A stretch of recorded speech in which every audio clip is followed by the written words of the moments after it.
Ladies and gentlemen, hope you're all doing well. Welcome to the tournament. We're going to be having an SFT today, and the big stinky rats are going to be coming out to play. All right, let's get this going. Okay. And let's go ahead and get this set up here. Okay, so we're going to be starting the tournament right now. Looks like we have a nice amount of signups, about 30, 40 people playing, which is going to be fun. And we're going to be trying some forbidden tech today, for sure. It's going to be very fun. Okay, looks good, looks good. People are checked in, and we are generating the bracket right now. So let's go get wrecked. Probably going to lose a couple of games here. But, you know, it's going to be fun. Maybe we'll find some excuse to use, like, Gorich and things like that. So it should be good. Okay. Go like have fun. Let's get this all set up here. And we're going to announce the tournament here. Okay. Goblins, round one is live. Round one is live. Look, have fun. All right, so round one is up. Let's get this going. We got our first round opponent, who I believe is a dwarf player, so we should have an advantage there. Although we could still lose against very good dwarf players. You know, you never know what's going on in the neighborhood. So let's go ahead and get this player here. Yo. We're up. Got my opponent coming on in. The dreaded triple click in order. Yes. It's time. Ratatouille has cometh.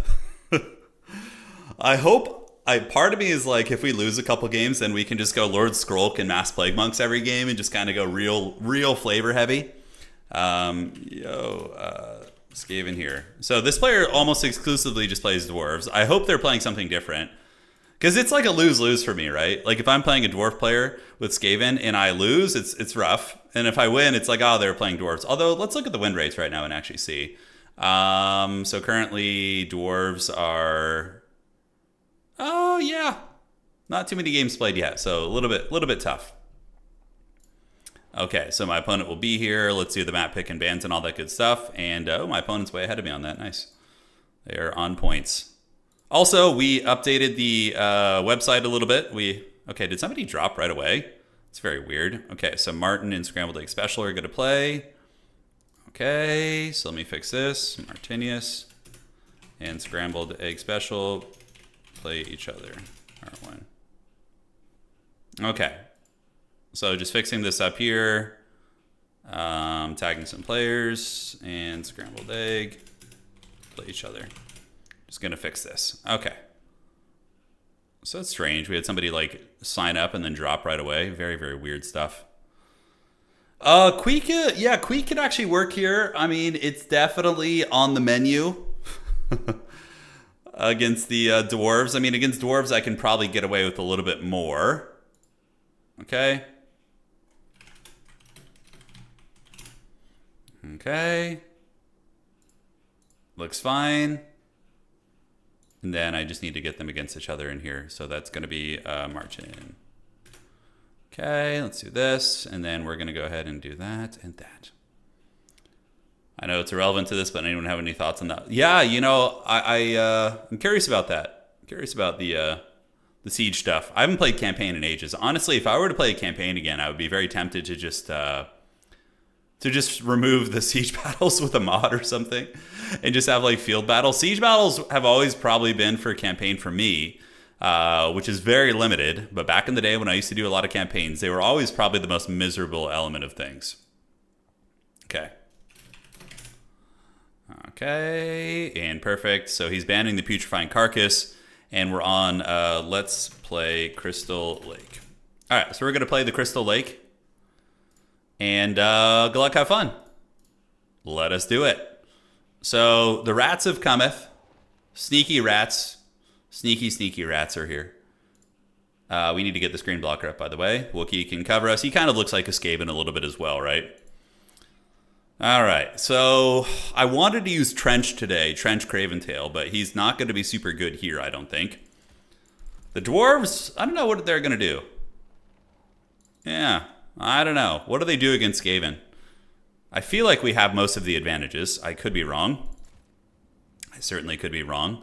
Avalanche mortars are on the table as well. Those are always very, very fun, so we can mix those in. And we're going to want to get some wolf rats with armor piercing, most likely, and reinforcements. Okay, so dwarves, I mean, I guess they could go artillery mass if they want to. What's the chat experience? Yeah, so YouTube added something new where there's like an experience feature. The more you're talking in chat, I guess, the more action you get. I actually don't know specifically how it works, but ooh, that could be fun. Okay, I'm gonna try some unorthodox shit today. That's for sure. Let's get a bunch of these rats in there. Perfect, perfect. Yes and yes. And then what lord? I mean, Queek in theory is good against dwarves, right? But are there better choices? Like, is it better to go with like Throt on a Brood Horror because he can run around and drop like Rat Ogre summons, or is he going to be a little bit too vulnerable? Right, that's my concern. Yeah, character core, bombs, cannons, and slayers. Yeah, I would imagine so. That sounds about right in terms of what they want to be doing. If we're going to lose to a dwarf, it's going to be against this player. This player is a very good dwarf player. They were top 16 quite frequently back in the days. And I think a couple Ninja Rats to just secure the objectives wouldn't be terrible. These guys do a Vanguard deployment, right? Yeah, so we're going to want to get a couple of these. And great. So we're almost there. Hey, what's going on, Davok? How you doing, man? Are you thirsting for some Age of the Ring tourneys? You should host one too, Dave. It'd be fun. If you ever host like an Age of the Ring tourney, I would happily play in it. All right, so Throt, or do we do something a little bit more niche, like a Master Assassin? Kind of seems like an interesting idea, because he can like poke gyrocopters too. Granted, his missiles do not have armor piercing on them. Flamethrowers? I don't know how good flamethrowers are going to be here. Yeah, I don't know. I'm actually a little bit like decision paralysis here. I can't decide on what characters I want. I think we're going to do you, and we're going to get you on that. Yeah, that's good, and that's good. Okay, I actually like that. I think that's pretty good. Got this back, and looking great. Queek, Assassin, Eshin, Sorcerer. It's not a bad composition, honestly. Okay, so let's get this, and I think that's going to be good for our mainline army, and then we can call in another one of these. Avalanche Mortars are so tempting. My beloved Spice Force is getting retired. What do you mean it's getting retired? Are you saying you're kind of done with it, or this is big news? Okay, so 4 of these, we'll get another one of these, and obviously we have to. I feel like we have to have the Dwarf Thing Menace, right? The Dwarf Thing Menace. We literally have things on our roster that are like designed against our opponent's roster, so I'm hoping they'll do well. Okay, let's get you guys. Oh, you're saying they're done supporting Spice Wars. They announced no new content for it. Got it. Yeah, I mean, Dune Spice Wars was a great game. I felt like in many regards it was just capitalizing on the hype of the movies and whatnot, which is very common. It's the same thing that Battle for Middle-earth did, right? It came what? So Return of the King was what, 2003? I guess it's 3 years after. Yeah, was it? Battle for Middle-earth 2, but the first one was during the trilogy. So, in the early 2000s, there was a lot of games that were, capitalizing on the success of various movies and franchises. It was very common, especially in the RTS sphere. Dune Spice Wars was a great game, though. It was very fun. Okay, so let's get you guys. Do we need to worry about gyrocopters and all that goodness? Mortars are fine. Plague Claw catapults could be cute. Dwarves, I guess, could creep back there and maybe do a little something. I'm not sure. So let's get this. And what else do we want to bring out? So I think we need to find a way to get like a Rattling Gunner in the build. Rattling Gunners are good against gyrocopters, so I'm kind of thinking maybe that there's some teeth there. Okay, let's do that. And we're going to do a little bit of this. So we got these two. Yes, yes. I think we need more rats for the Rat God. So, man, these little rats are more expensive than I remember, dude. They're adding up on price. Sneaky little gets. Okay, and what else is going to be next? So 1, 2, and then do we want another Globadier? Yeah, Plague Claw catapults are an interesting tech here. I don't hate the idea of having one just in deep reserve, because they do some very respectable damage, actually. Ogres are also good. I mean, you have like a smorgasbord of options, which kind of makes it a little bit tricky. Yeah. All right, good luck, have fun to my dwarf friend here. Let's see what they got cooking and have some fun. And very cool. Yes, yes. Here comes the Slayers. The Slayers will be here in numbers, ready to feast, I am sure. And hopefully we will be up to the task of taking on the Slayer. The Doomslayer. ROR Death Runner's not bad also. That's right. Zero Space game was fun yesterday. I had fun with it. I actually got on last night and played a little bit after the stream and was able to get a couple decent wins in. I feel like something finally clicked with that game. You know, it usually happens. You play a game, then you have a little bit of time to think about it and digest how everything went, and then you come back in and do well, right? How expensive are those guys? They're very, very pricey. Maybe cut you and get 2 of these. Expensive rats. Very expensive rats. Okay, 2 of these guys. Yeah, looks fine, looks fine. I think this build's pretty well-rounded, honestly. Oh, Crystal Lake is the map. Okay. Crystal Lake, there we go. So pretty big and open. He's probably going to go mass artillery, right? That would be my guess. That would be my guess. Pone says I'm in Doombolt main and you banned me out of the tourney. How dare you? You didn't even sign up. Don't give me that shit, dog. Pone coming in here slandering us. Slandering our good name. All right, well, anyways, let's get rid of the blocker right now. Make sure there's no admin junk, and we should be good to go. And cool. And how are we looking down here? Okay, let me check this. Okay, perfect. Hopefully everybody's able to find their opponents. Nice little tournament today. I think we got some big dogs playing. Is it an AI-generated dog? No. This picture is of my dog Wookie. It was taken by my mom, and it's the picture itself is from, that would have been like 2013. That was before kind of the AI. The AI are taking over. But no, how dare you call Wookiee AI? That's villainous, dude. All right, well, anyways. So let's get you guys up. We're going to do a little bit of this. And we're going to see what the dwarves are doing.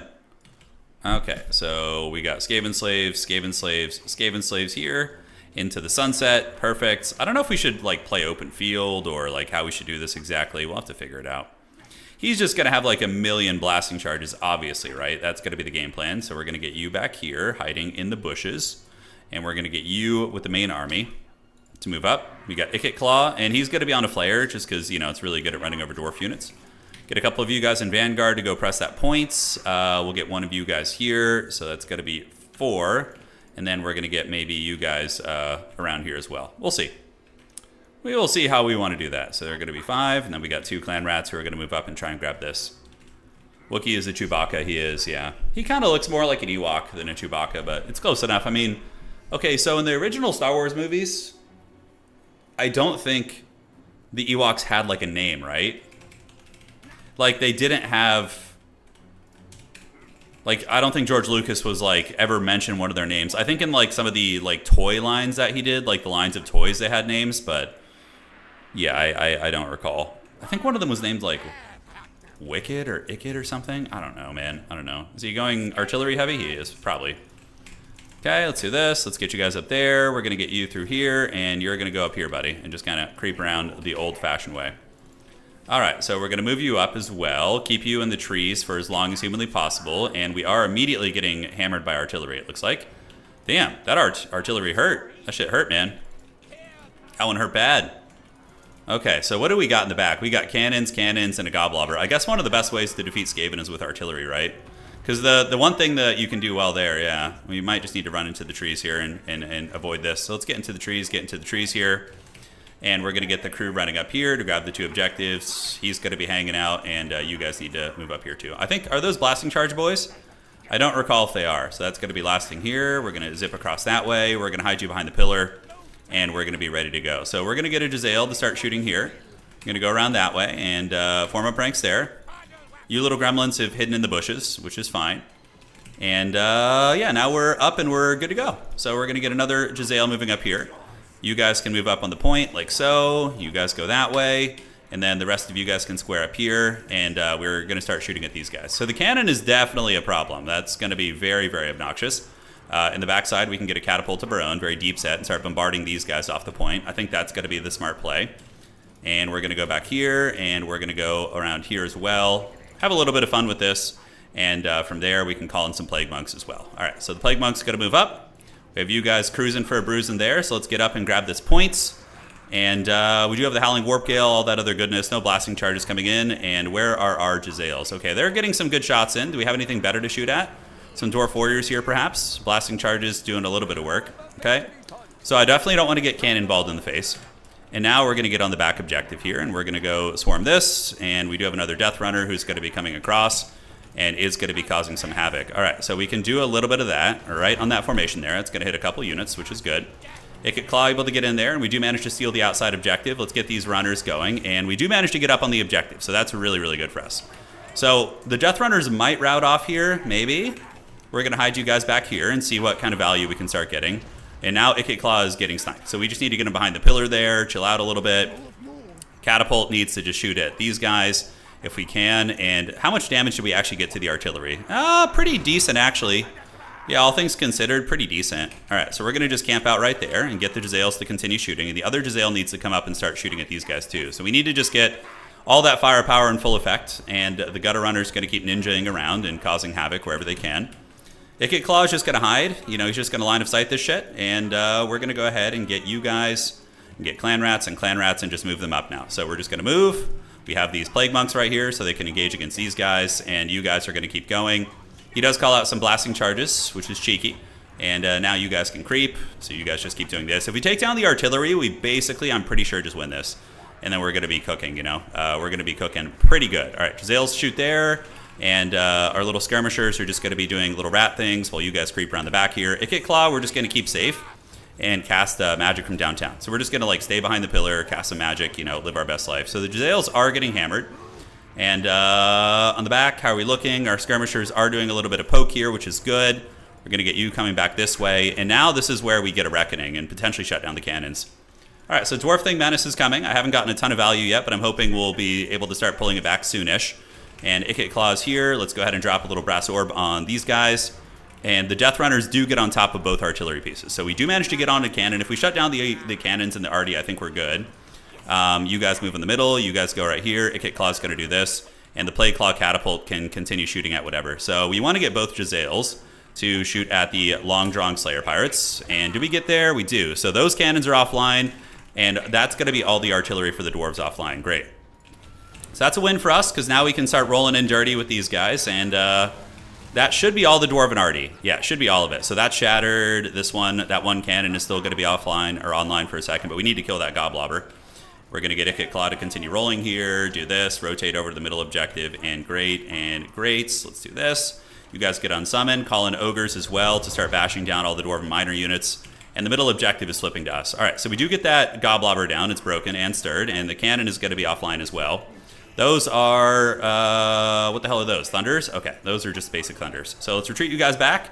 You guys get over here. Ikit Claw is hanging in like a champ. We do have Storm Demon. And, you know, that's all. That's really what it takes to crack open this matchup is the cannons. Like, getting those cannons offline is going to be massive. All right, so we're going to get these Death Runners away.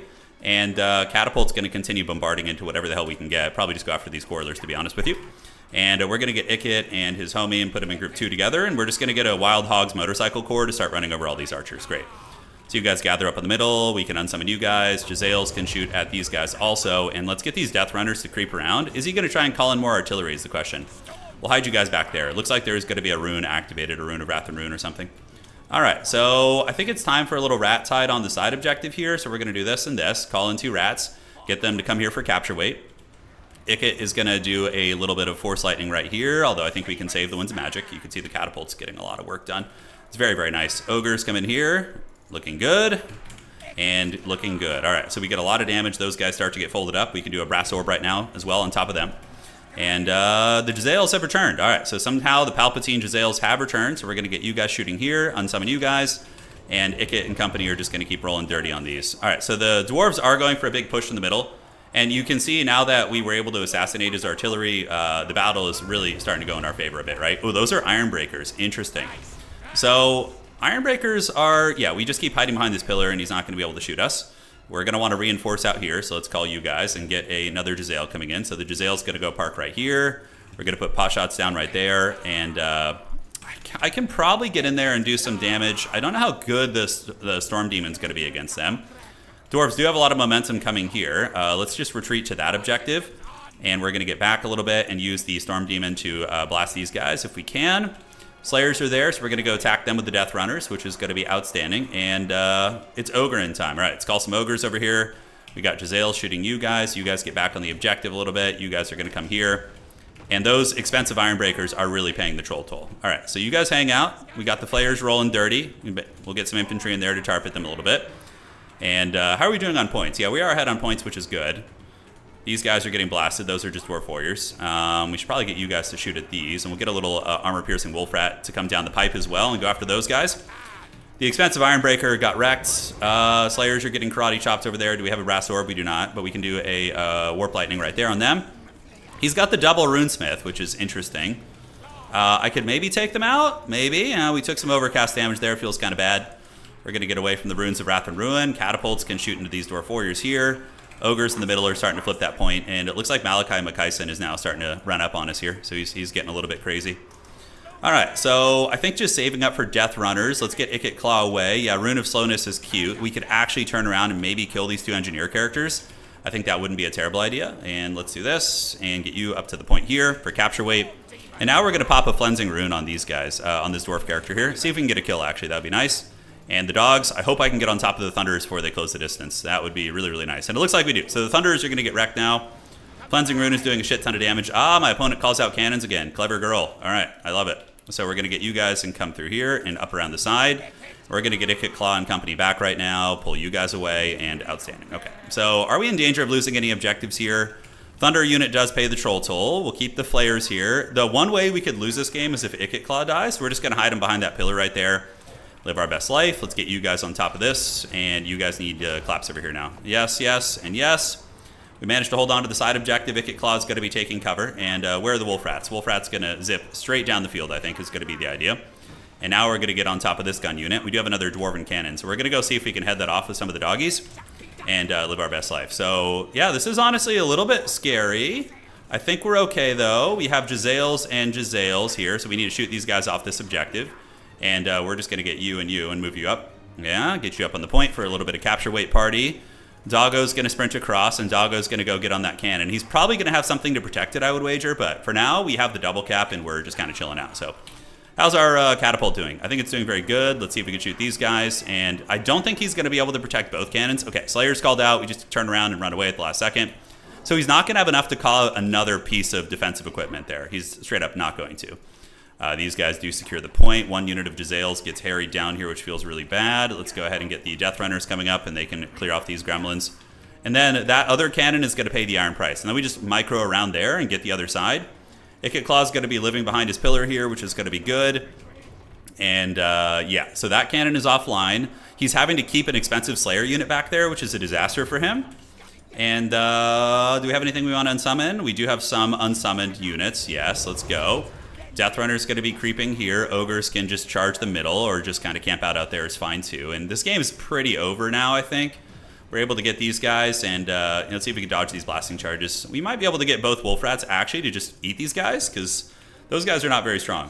Flayer's going to come across, and we do have a big rotation. We can go here to the middle. Ikit Claw is going to be living in the bushes, and I think just another Flensing Rune on those two Engineer guys is going to be the way. Calling another Death Runner, and they're munching. We got one cannon online. It looks like those miners are going to get eaten by the Wolf Rats. Yes, yes. Catapult is about to use all of its ammunition, and it looks like there is a gremlin back here trying to shut it down. Okay, evil. I want to save it so I can unsummon it, basically, is the idea. All right, so let's get on the Thunderers there. Flayer's going to do this. We'll try and dodge that if we can. We do eat those guys. The meat is back in the menu. And we have a Flensing Rune. Do we have enough for an Overcast? I don't know how much Overcast it costs. I think it's a bit, but we're going to try and go for it. So Dwarf Thing Menace is here. We do get the capture pressure on that objective there. And now we're going to zip across. He's unsummoning the cannon, which is a smart play, mind you, considering I was going to go get it for free, probably. Okay, let's unsummon you. Get you guys up. You guys up. Ikit Claw, how much does it cost to overcast this? We have enough now, so we're going to overcast that and probably be able to kill those two characters. Pull you guys down. You guys are here. We have the Jezzails parking, so let's get both Jezzails parked up here, and we can just call in Ogres and Rats. All right, so you guys head up to that point. This is definitely a very favored matchup for us, though. My opponent's playing incredibly well. It's actually a very, very cursed matchup. Very, very Skaven favored. I mean, some Dwarf players do win it from time to time, but it's basically the crux of it is if he can protect his artillery from the Death Runner flanks, then he can maybe win it. But if not, he's just kind of going to lose, right? So we're going to use the Storm Demon to snipe this guy, see if we can get the pick. We got all 3 objectives here. Let's rotate you guys down this way. Let's get the Jezzails to start shooting at the Doomseekers there. Ogres can get them as well. And you guys rotate, and Death Runners can go get Malachi. And Ikit was able to kill both the Engineers with Cleansing Runes, so that's very good. Or the Runesmiths, yeah. All right, we might lose this bottom objective. He's making a cheeky little gambit for this. We're going to get the Miners in there. We got Ogres coming in. Jezzail's going to farm those expensive units. Let's call in a Chad Rattling Gunner just for fun. And looks like we're pretty secure over here. We have the Long John Slayer Pirates coming in. Let's just sacrifice these Ogres on top of them as well. And, yeah, these guys arrive. Do we manage to get the capture weight there in time? I don't think we do. So we do end up losing that objective, but it's all good. All good in the neighborhood. We got these 2 units on the run. Ikit Claw's going to feast on their souls. Your soul is mine. And Death Runner's going to use the concealment bombs to go a little bit invisible, although I think he already spotted them. So Malachi McKyson is also in trouble. He might die here. Okay, do I have a Wolf Rat to chase these guys down? We can actually just use a Gutter Runner. It's going to be fine. And we'll get you Rats up here. With Skaven, you got to do a lot of unsummoning. It's just, can just line of sight the cannons on most maps. Yeah. It's very, very favored for Skaven, I think. I think that's like a 70-30 matchup in my favor. But he's still a top Dwarf player, so it's still a good win. Still got it a little bit, you know. But the cannons just, the Death Runners, it's so hard to defend against like waves of Death Runners and pressure and things like that. All right. Okay. Checking here. Let me make sure we're all good and refresh the tournament website. So that's round 1, ladies and gentlemen. All right. Okay, so let's report that, and we have those guys playing it out, which is good. It's good to start off on a win, even if it is a favored matchup. I will take the rat scraps. Skaven versus Dwarfs. Let's hope we run into more Dwarfs today. So what's the benefit of unsummoning? Asked Jerome. Jerome, the benefit of unsummoning is that you have a limited amount of units to summon. So if you summon, let me look at the value real quick. So yeah, everything. Ooh, look at that. Death Runner's carried for sure. The Death Runner's getting the artillery carried that game, 100%. So you have a limited amount of units you can summon, right? If you summon everything here, you're not going to have anything else to summon. So as units get injured, or beat up to the point where they're not really effective on the battlefield anymore, you want to unsummon them, send them back, and then they go back into your spawning pool, they rebuild, and then you can call them back in later, right? Which is very, very essential. Very essential. Looks like it's going to be a good tourney. Yeah, it's going to be good. It is going to be good. Okay, let's do this. And we still have a couple games going here. Perfect. Let me check with you and check with you.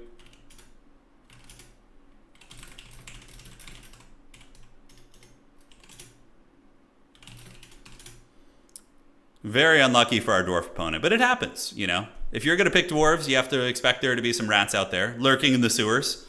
Why did you bring all these players to the Chaos Dwarf side? Every tourney I'm guaranteed Dowie versus Chowie. Well, Ricochet. Actually, regular Dwarves are favored versus Chowie, if that makes you feel any better. So I would say that it's a 60-40 matchup in favor of the regular Dwarves, although it really does depend on the map. Any map that's open field and you can utilize artillery, typically regular Dwarves are going to be massively favored against Chaos Dwarves. But, yeah, it can vary. All right, guys, so we're just waiting on one game, and then we're going to be jumping into the next round. Yeah, dead units do go back into the pool as well. Can you resummon a unit even when it died or only unsummoned? Yes, you can. So when a unit dies, even your Lord, it goes back into the unsummoning pool, and then there's like a build-up time where it builds up that unit again. Yeah, correct. Why no Avalanche Mortars? So Avalanche Mortars, Igor, are good against Dwarves, but the problem is my opponent had a lot of artillery, and he would have been able to kill the Avalanche Mortars very quickly. So I brought Jezzails, which are a bit more of a loose formation target, and one of them is stealth. It has snipe, so we can't see it anyways. So I brought things that artillery bricks would not murder. Also, I knew that a catapult would be safe in the back, and the Playclaw catapult was incredibly clutch this game. It managed to kill the Ironbreakers and some of the elite units he had on the side. It was good. But yeah, if you go Avalanche Mortars against Dwarves and they have 2 cannons, you're just going to lose it before it's able to really do much of anything. So that's the school of thought there. All right, guys, 1 minute moment here. Be back in just a second.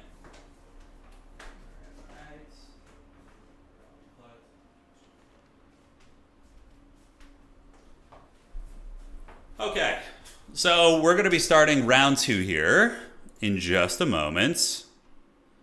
I think the last game is in effect. Let's go ahead and take a look at the tournament real quick. So round 1, Scrambled Egg Special defeating Martinius. Anticity defeated by Opal Black Bear, actually. So the Kraken King taking a loss in round 1. Very rare to see.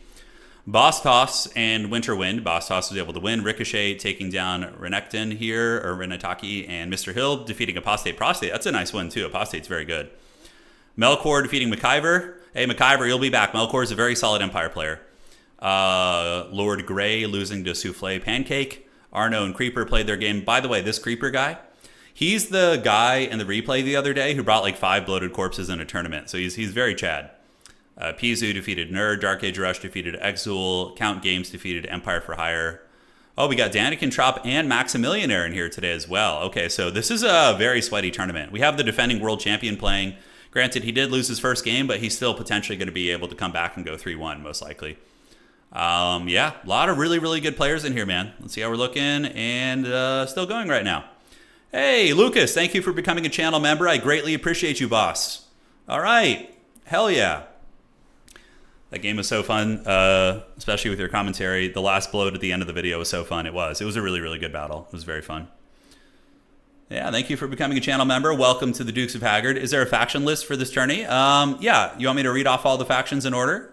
I will read them off for you. Okay, and let me make sure I'm not being pinged here. Looks fine. Okay, so for today's tournament, we have Nurgle, Dwarves, Kislev, Wood Elves, Bretonnia, Kislev, Greenskins, Nurgle, Dwarfs, Vampire Counts, Chaos Dwarves, Vampire Counts, Grand Cathay, High Elves, Vampire Counts, Dark Elves, Khorne, Wood Elves, Dark Elves, Skaven, Chaos Dwarves, Skaven, Kislev, Ogre Kingdoms, Tomb Kings, Dwarves, Chaos Dwarves, Grand Cathay, Dark Elves, Tzeentch, Wood Elves, and Warriors of Chaos. And then Tzeentch, and I think that's it. I think I got them all. So a lot of Vampire Counts. You know, a lot of Vampire Counts. A lot of that sweet action. They've been doing very well lately. I think the win rates are looking pretty good for them. Let's actually look real quick. We have a moment. So Norska currently sitting with a 64% win rate, just kind of waiting for their update here, which is fun.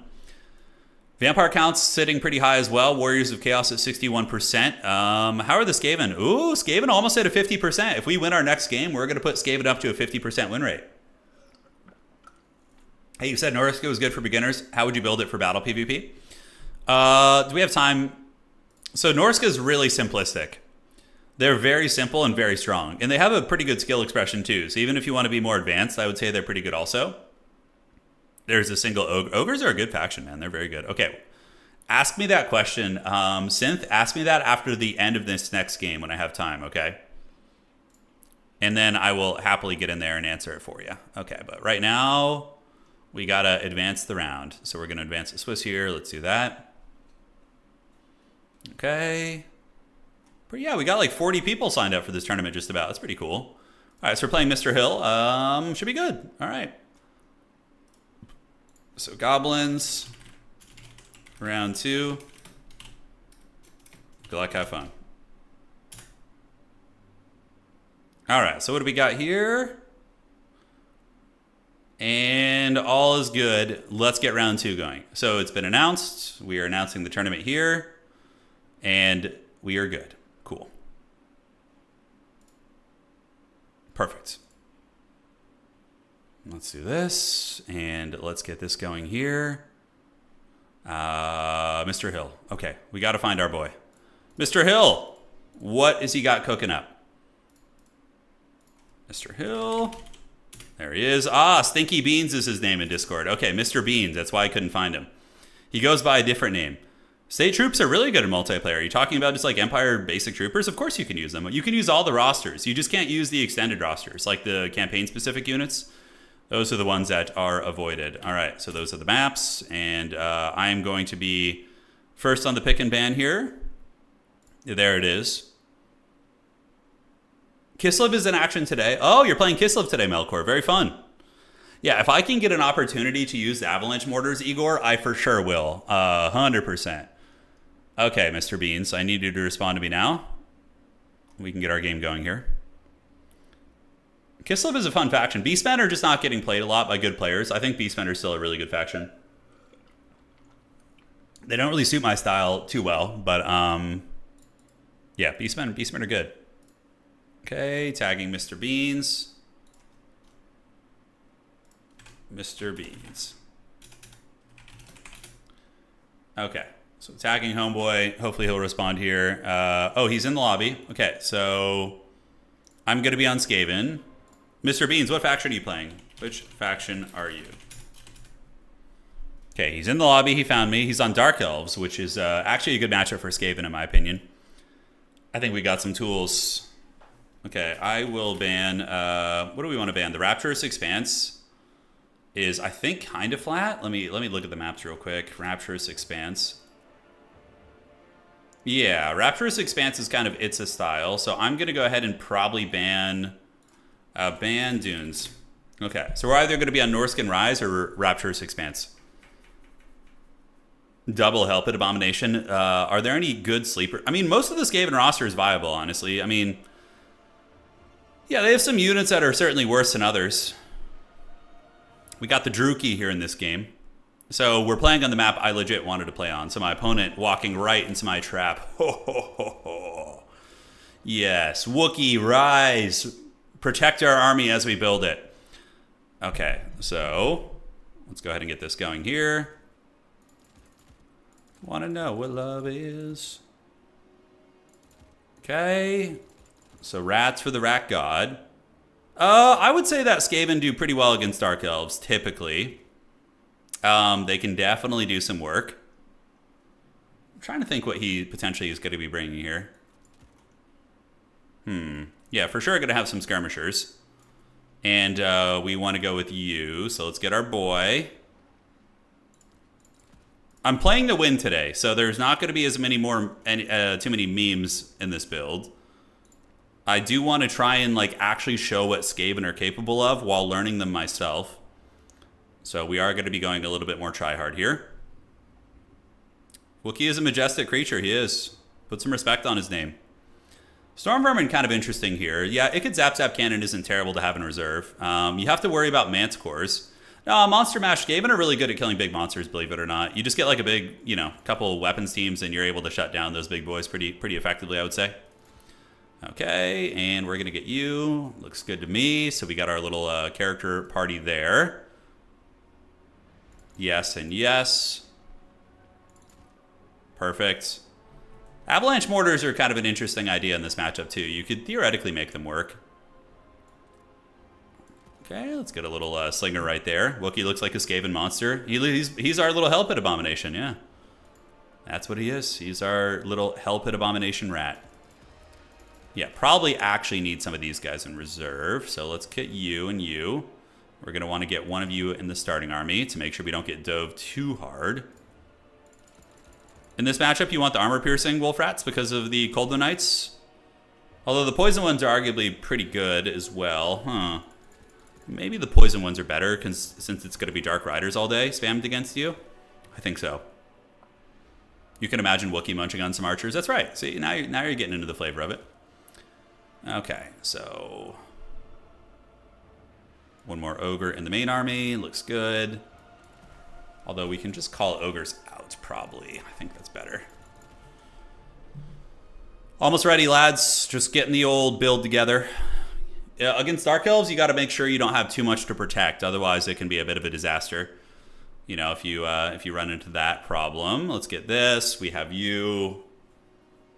Okay, and then we're going to want some Guando rats. The Eshin Triad rats are actually quite good in this matchup. I'm a big enjoyer of theirs. All right, let's cut this. We're going to want to get some Clan Rat Spears, most likely. 2, 3, and 4. So Guando Rat is going to be useful. Any usage of Storm Vermin in this matchup. Storm Vermin against Dark Elves, maybe in the late game, could be okay. Scourge Runner Chariots are strong, but Skaven have good answers against them. Your weapons teams can usually keep them in check pretty effectively, I would say. So not too scared about those at the moment. Not too scared of them. Okay, and we're going to cut this, and I think we can get the Pit Fighters of Helm's Deep in the starting army. Looks good to me. Sure, why not? Doombolt is banned in the tournament. Be aware. Yeah, so I'm not sure if he knows. You saw the post about Doombolt. Regular one on. Yeah, so the Doombolt spell is a little bit OP. Probably needs to be tuned down. So most of the tournament hosts have started banning it now. The one on the Doomfire Warlocks is fine. The lesser one, it's the major one, because when you overcast it, it can basically half a Lord's health. If you cast an overcasted Doombolt on like Wulfric the Wanderer, he goes down to like 55%. Just one cast. Yeah, it's pretty cracked. It can still be kind of dodged, but it's very, very strong. Okay. I just wanted to make sure homie knew about that before we started the game. So, but yeah, you can still use it on the regular lesser Doomfire guys. All right, what about Council Guard in the late game? Okay, let's do this. And how are we looking? By the way, I missed a couple. WB, thank you for subscribing on Twitch. And Tinker, thank you as well for subscribing on Twitch. The hype train has begun. Thank you guys for your support. All right, all right. What are we going to bring next? Do we want any like Death Runners, any like Killy Infantry? I'm thinking about maybe some Plague Monks as like a core infantry to fight up on the objectives, although they're going to have problems with the cavalry, right? You could mix in the Council Guard. That's kind of an interesting choice. Get like the elite Skaven brick in there, the Unbreakable boys, to come hold down an objective. It's pretty strong. I want to experiment and test Doombolt more, but anecdotally I've heard that it's pretty insane, and I've seen some videos of it like 2-shotting, 3-shotting like legendary lords and stuff. So that's why I pwn. Yeah.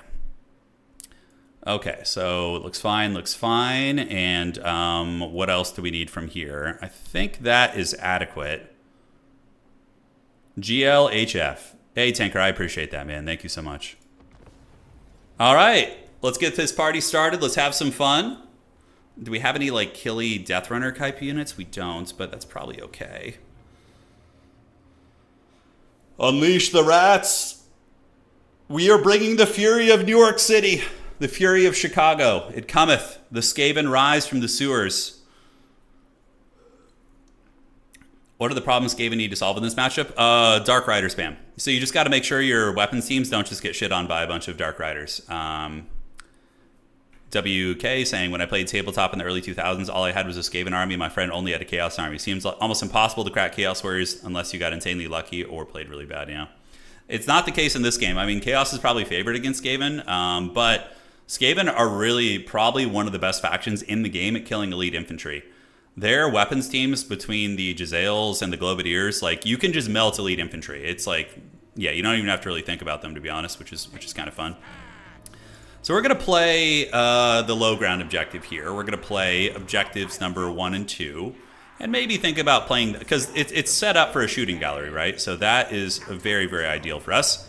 If we win this, we're going to be going 2-0 in the tournament, which is cool, and then that means we can't have a losing record. Which is always my goal, is to just not go worse than 2-2. All right. Looks good. And we got Ikit Claw. He's going to be on his big wheel, by the way. He's going to be Limp Biscuiting. We do have you back here, and then we do have one Globadier as well. So the Globadier is going to be there, and will be quite helpful, hopefully. Okay, so let's do this.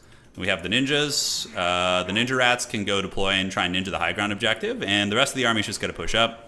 Keep you back here, and the Jezzails can be deep set in the formation. We'll have the ogres kind of protecting both units if they can.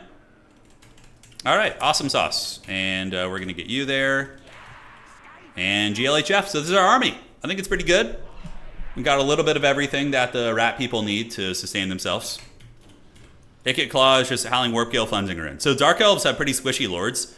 If you catch them slipping, you can use the Storm Demon to nail their lord, and then you hit them with Flensing Rune, and they just get their bread buttered really bad. Yes. Okay.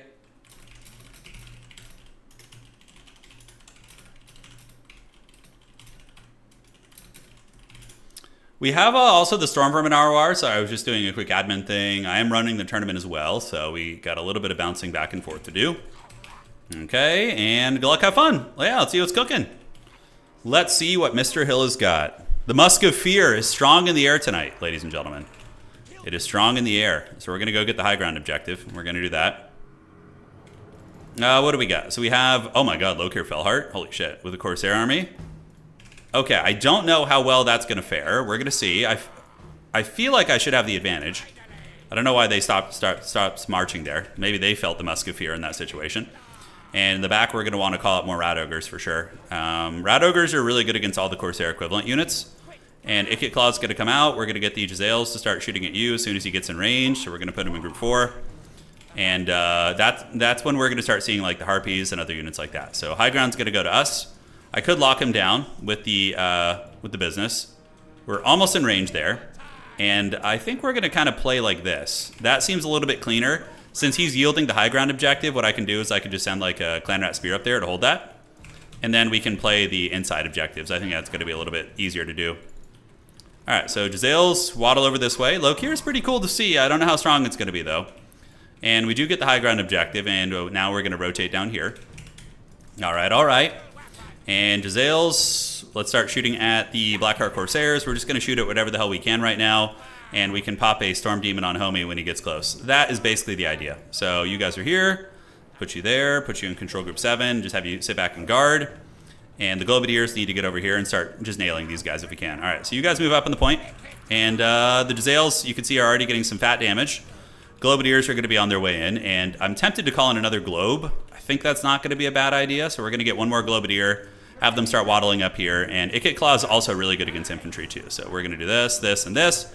Get all you guys on the point, and now we're just going to form ranks against the flank that's going to be coming in, inevitably, and get the Ogres back, and get you Ogres up, you guys up, and great. So we should be fine on the objective, because Ikit Claw is just going to punish them so badly.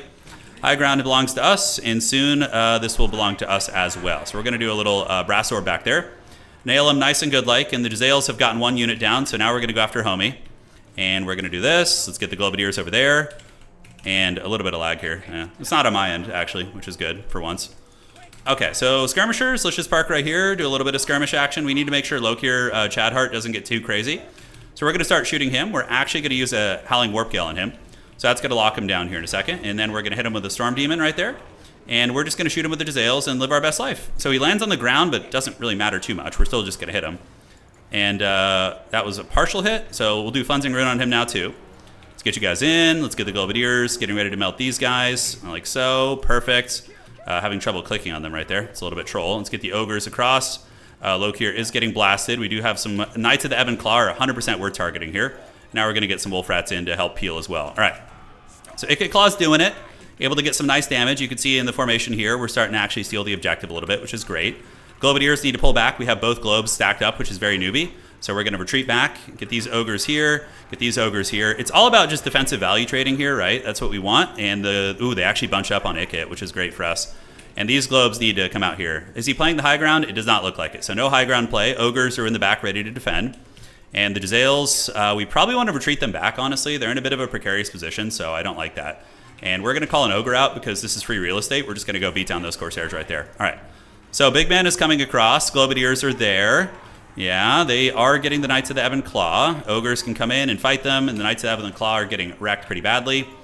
These Ogres are here, so we need to just use them to defend the Jezzails. And just kind of keep kiting back here, get the Globadiers back, and Ebon Claw Knights are basically almost dead.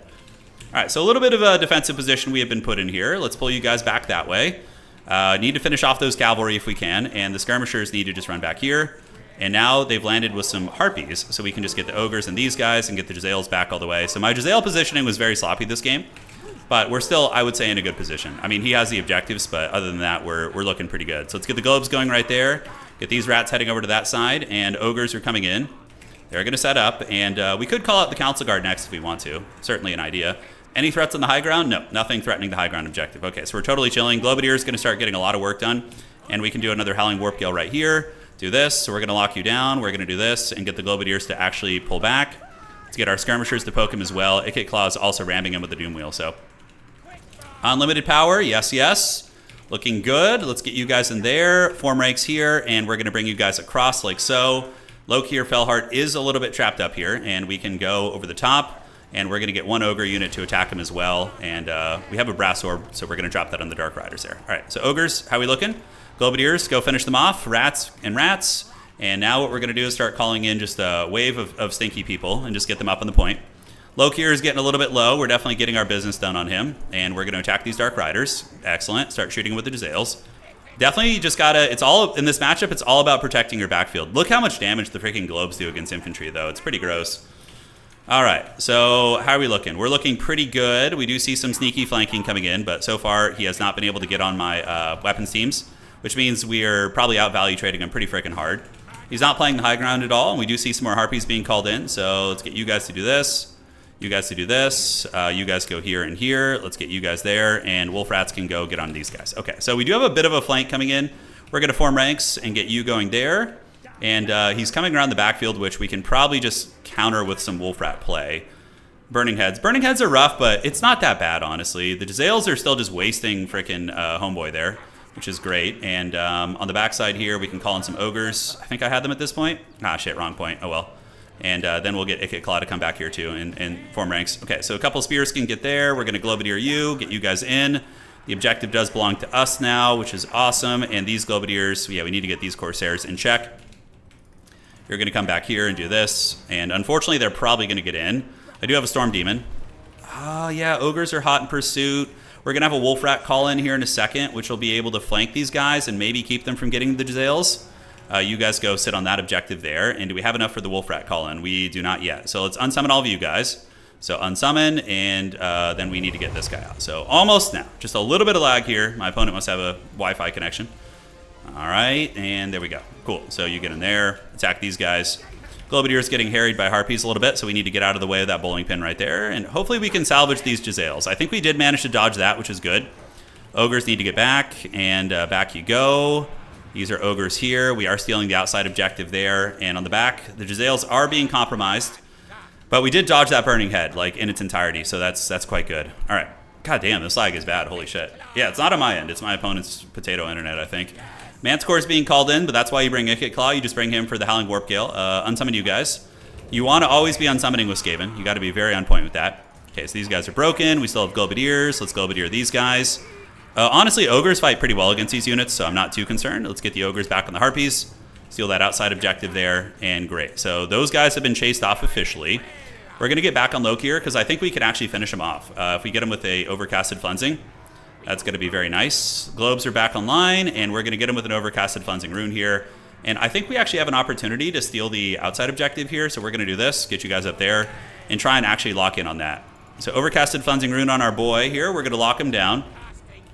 Okay, let's do this, do this. He does have a little bit of capture weight going here, but that's fine. We do get the Overcasted Cleansing Rune right there. Globes are still doing good. Let's pull you guys back in. Wolf Rat's able to chase those guys down. Outstanding.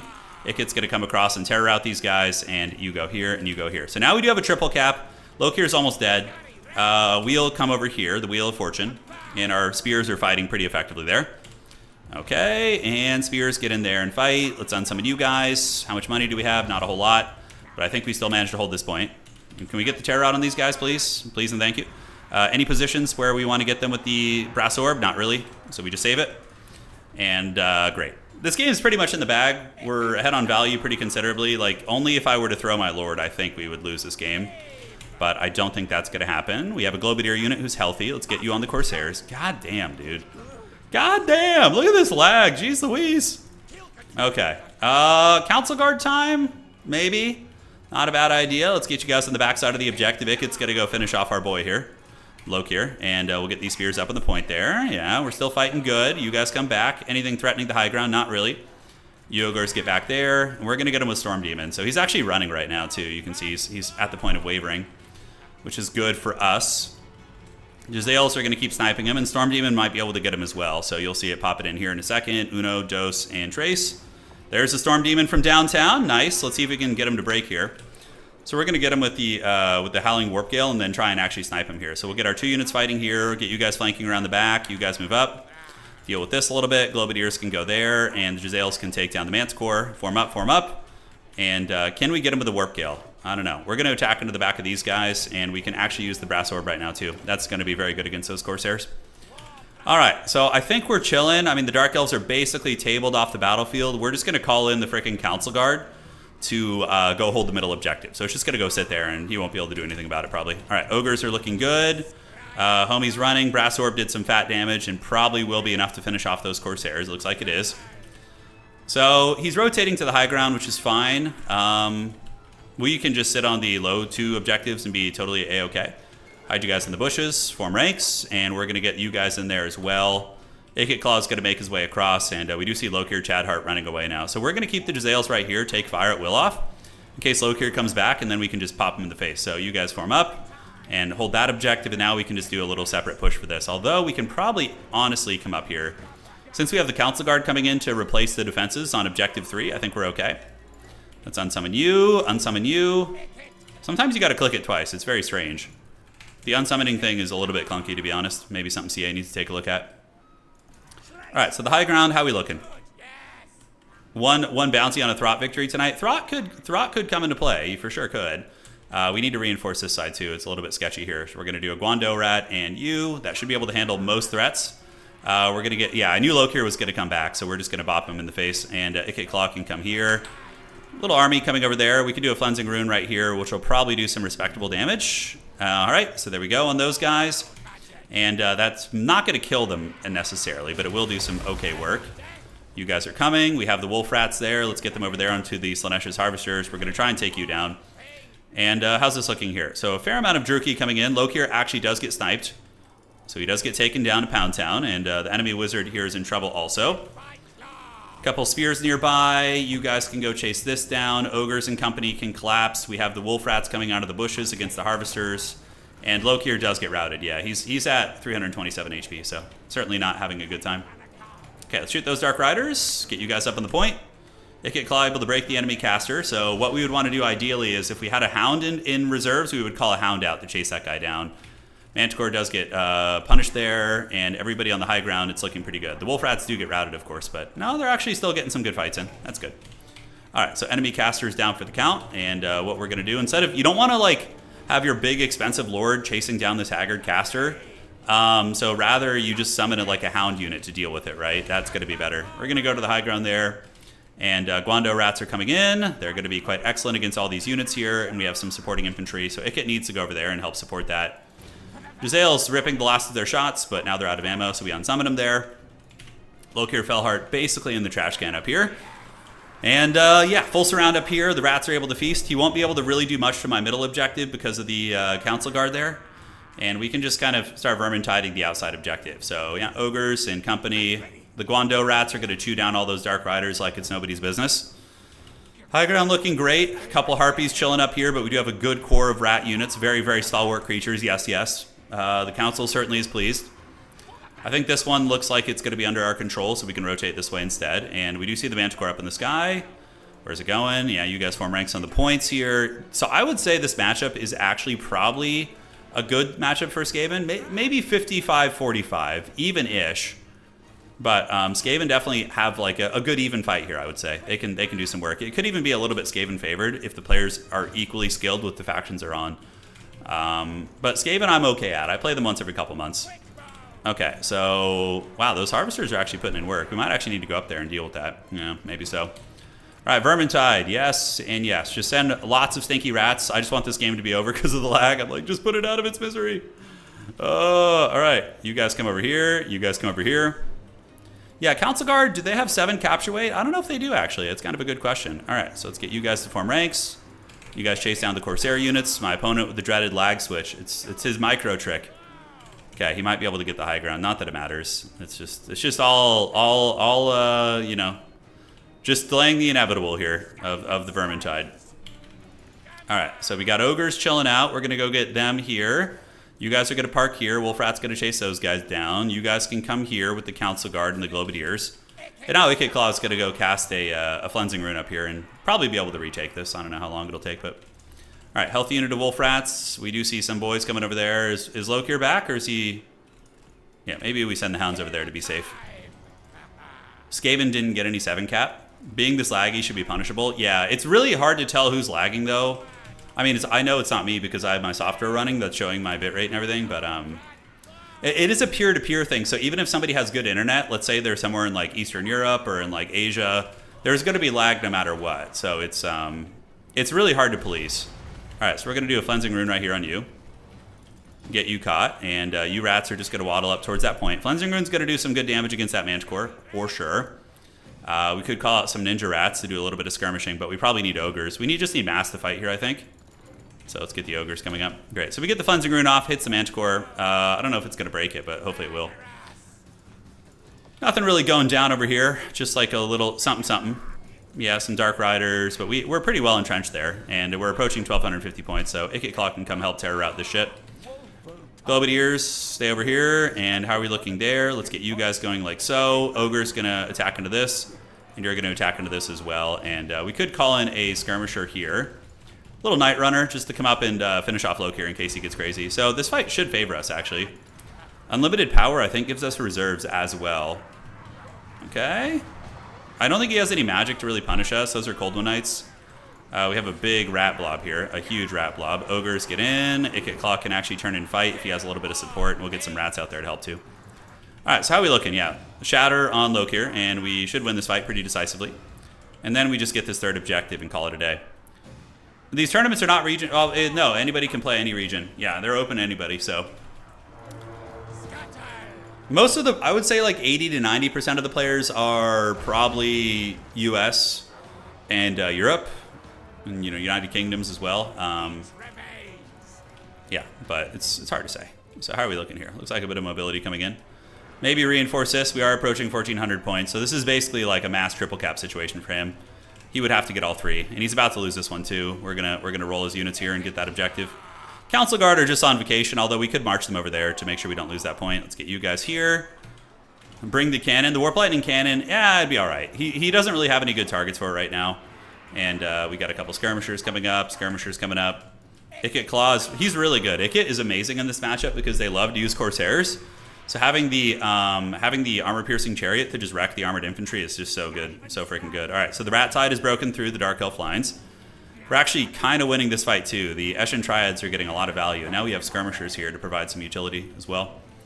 Council Guard going to make sure we don't lose that. Let's get Ikit up on the point. Is there any chance you're going to play? Yeah. So I was looking last night. Would you guys want to see Stronghold Crusader, the remastered? I know there's like an updated version, but yeah, UK is in Europe, yes. But I never played the original though, so I don't know how to play the game. We'd be straight up learning from scratch. I never played the original. You would want to see it? All right, so maybe I will install that and maybe do it tomorrow then. I'll play it a little bit tonight to try and learn, but I never played it, so I'm going to be a complete noob. Yeah, there's plenty of good lords other than Ikit. He's just my preferred choice, Macabre. We do have 3,300 value on him. Jezzail's got 26. So these two units carried the game really hard. Ikit Claw and the Warplock Jezzails. Globadiers did really good. Ogres were really good on the defense. And my opponent brought a really fun build. Very Corsair heavy, but Lokir is not good in that matchup on his dragon. On foot, he'd be fine. Cratius, thank you for resubscribing. Yes, yes. Need more Doom Wheels. All right. GG, dog. Okay. The Underking is... Underking, that's pretty funny. I love the video you sent there with Wookiee. That's very funny. Yeah. All right, so let me refresh this. See how we're looking in tonight's tourney of the gods. We are 2-0 so far, so very good. Don't try it on your own. Show us your despair.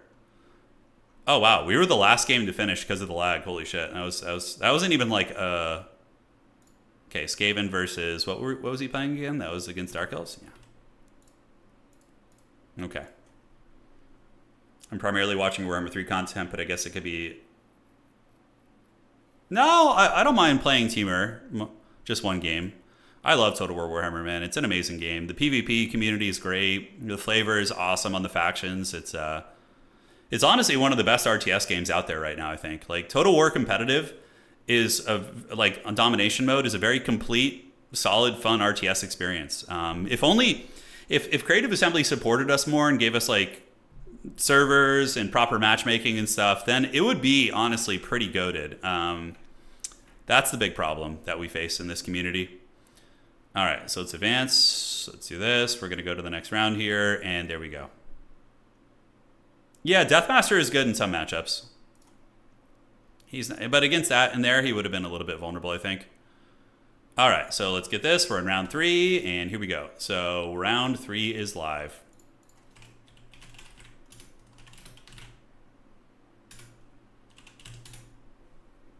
Okay, round 3.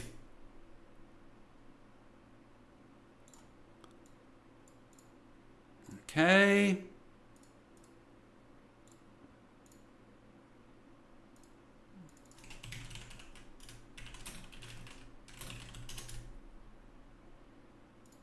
So just got to do some adminning here.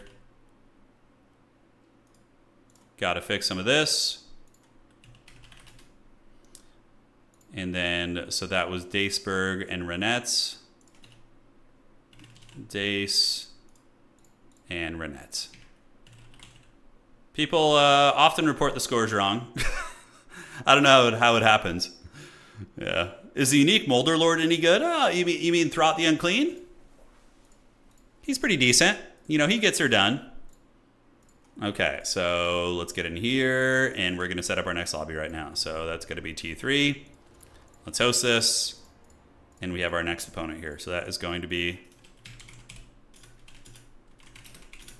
fixing, scrambled egg special, saying what?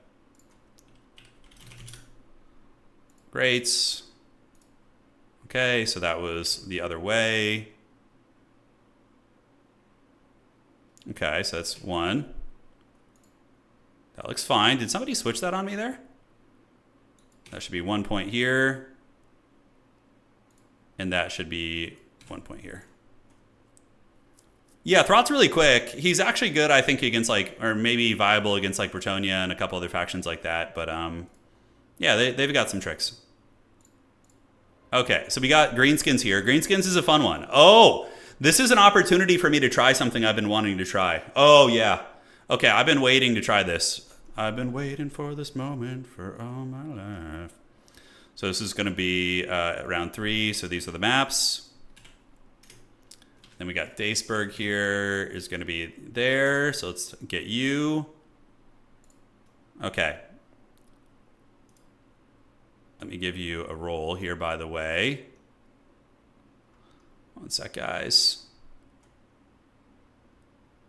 Almost there.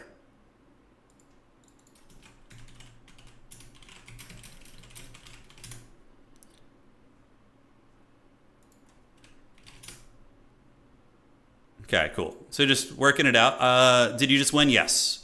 I did just win my matchup, so that is good. And now we're just doing a little bit of adminning before we get going for the next one. Watch out for the Mind Goblins. Yes, the Mind Goblins cometh. They do. Daceberg.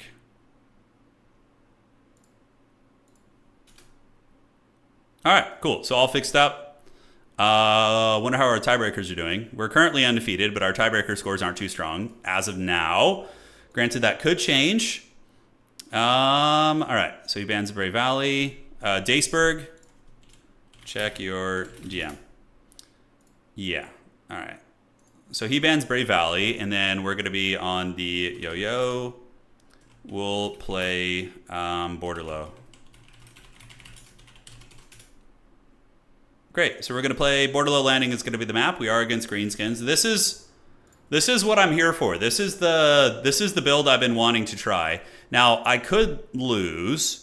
It's a little bit risky, but it's going to be very fun.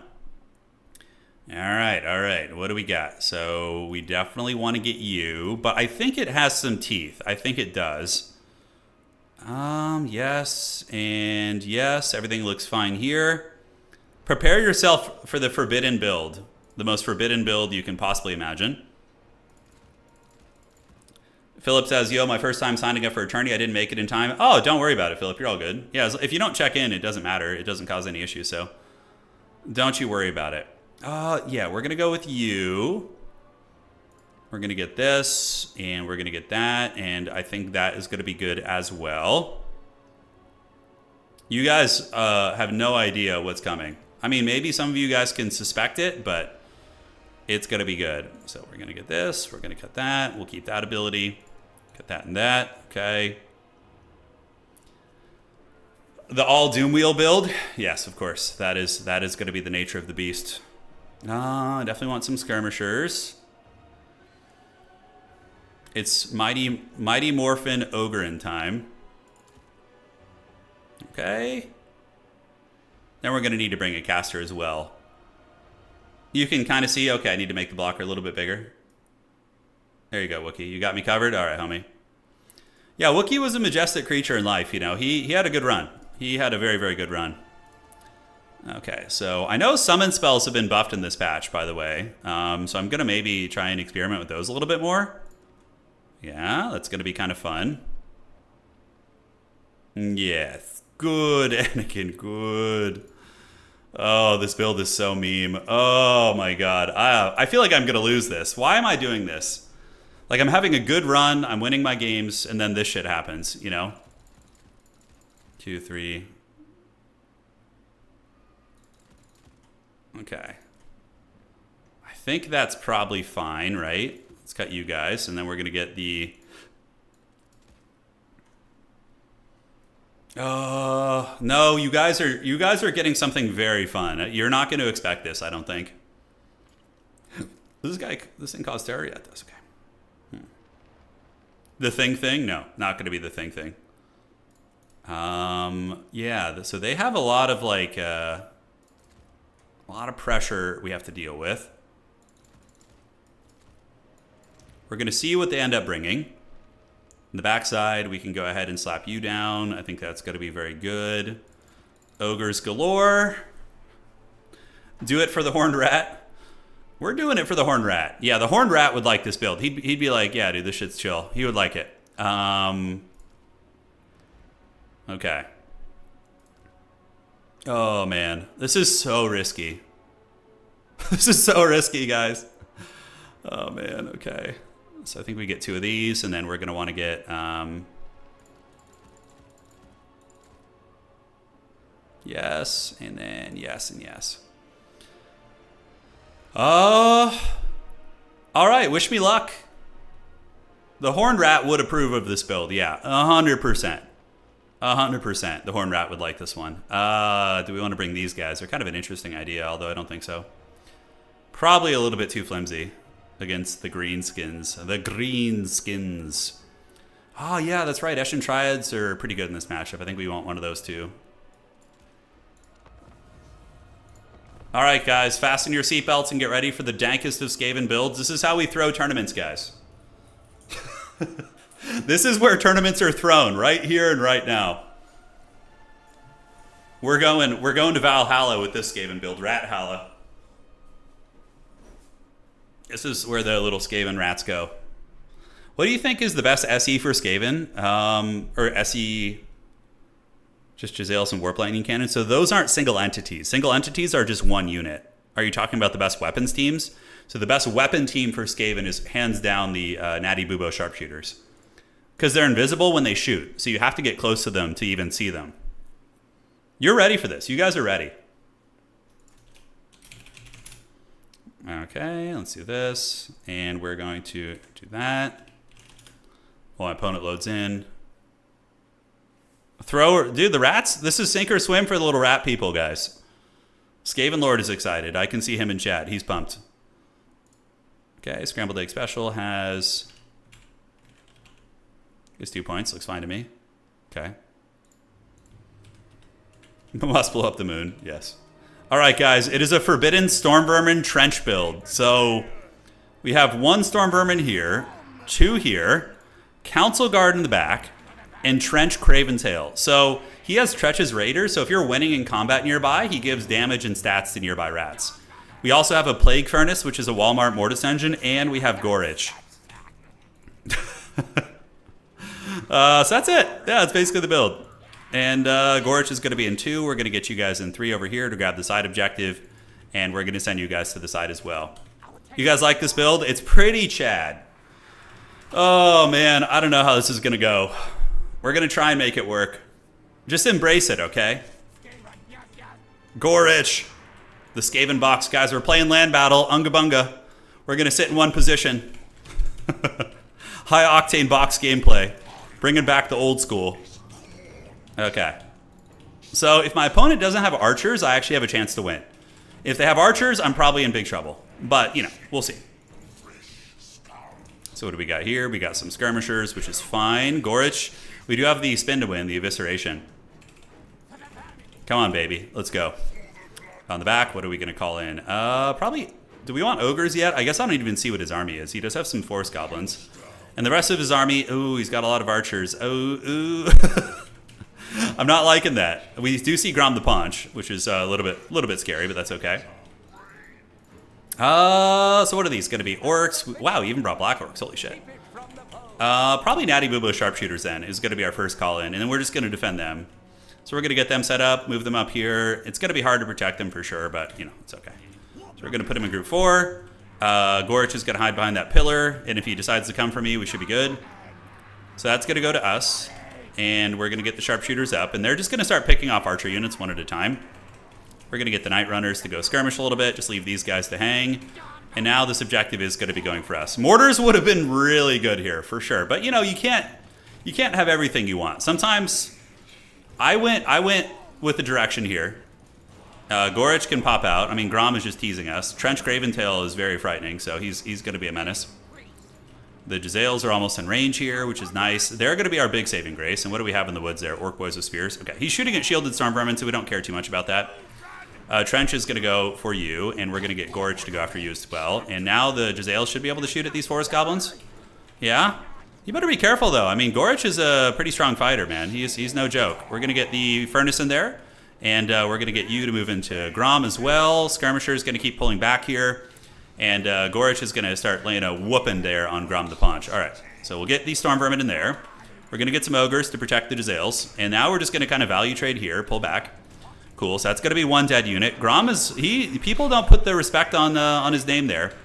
We do have the storm vermin, or the rat summon. So we're going to go ahead and do a little rat summon right there, a vermintide, and chase those guys down. So Gorich putting in work so far. I'm very, very happy with that. And we're going to get a rat summon. I don't know why it was struggling to cast, but it's back in business now. And you guys retreat. We do get hit with that. So now the rat summon is going to be on top of the archers, which is good. So those goblin archers are going to get tar pitted. And we do have the pillar of the gods here. So we're going to be having to utilize that pillar there, and hopefully it'll do work for us. All right, so the Jezzails have almost finished off one unit, and the furnace is just going to be hiding here. Rat summon is doing really good. We do have the scorch ability, so we're going to do that right down the pipe here and get you guys in for your mortis engine. Let's call in more ogres, get you guys up. And how are the Jezzails doing in the back? They look like they're completely happy. They're cozy and hydrated and feeling good. One unit is down. Gorich is just laying the whooping down on these guys. And we're going to get you over here to chase down the big man. So Grom is trying. We have the Council Guard. I haven't had to use them yet. And we do have the breath attack as well. So we're going to go ahead and do a little bit of a breath attack right down the pipe on these orcs here. Gorich going to come after the Paunch. And the objective is slowly getting a little bit sketchy for us. So we need to get some more rats to come up and probably give us the capture weight we need. So yeah, Gorich putting in work. Storm Vermin can get in there. It looks like our Storm Vermin here are doing pretty good. We're going to move them into the archers there. Trench Craventail is doing Tretch things. Gorich is being a pimp, just chasing shit down. And the Jezzails, we need to punish as many archers as we can. So just basically just get the goblin archers down. Gorich is doing good, though, and the wall is holding, right? The Great Skaven wall is enduring. We do see Squigs being called in, which is going to be the first time we really suffer a problem here. Gorich is going to come over and see if he can get a spin to win on those orc boys. We got you guys, and just in case he gets the cheeky idea of going for my back objective, I'm going to go ahead and reinforce that. So we're going to get you guys over there, just to be safe, because it's a big vulnerability I have, right? So Gorich is coming, and we're going to move him over here. Yes, yes, we're going to get Trench up there too, and get some ogres on these guys. And you're going to get in, and we're going to make sure he penetrates in, and then we're going to use the spin to win. Look at this. Here he comes. Oh, yes, glorious, glorious. All right, so these guys, skirmishers, go right here. Plague Furnace there. Let's get the Council Guard over here, and we're going to want to call in a Wolf Rat here in a second at 550 to go chase down those archers on the flank. So are we ready? All right, so you guys go here. You chase down those guys. And now we're going to get the Mortis Engine in full effect, and we're going to drop a summon back there on top of these archers, which are the Ruglad's Armored Air Boys. So got to be pretty good.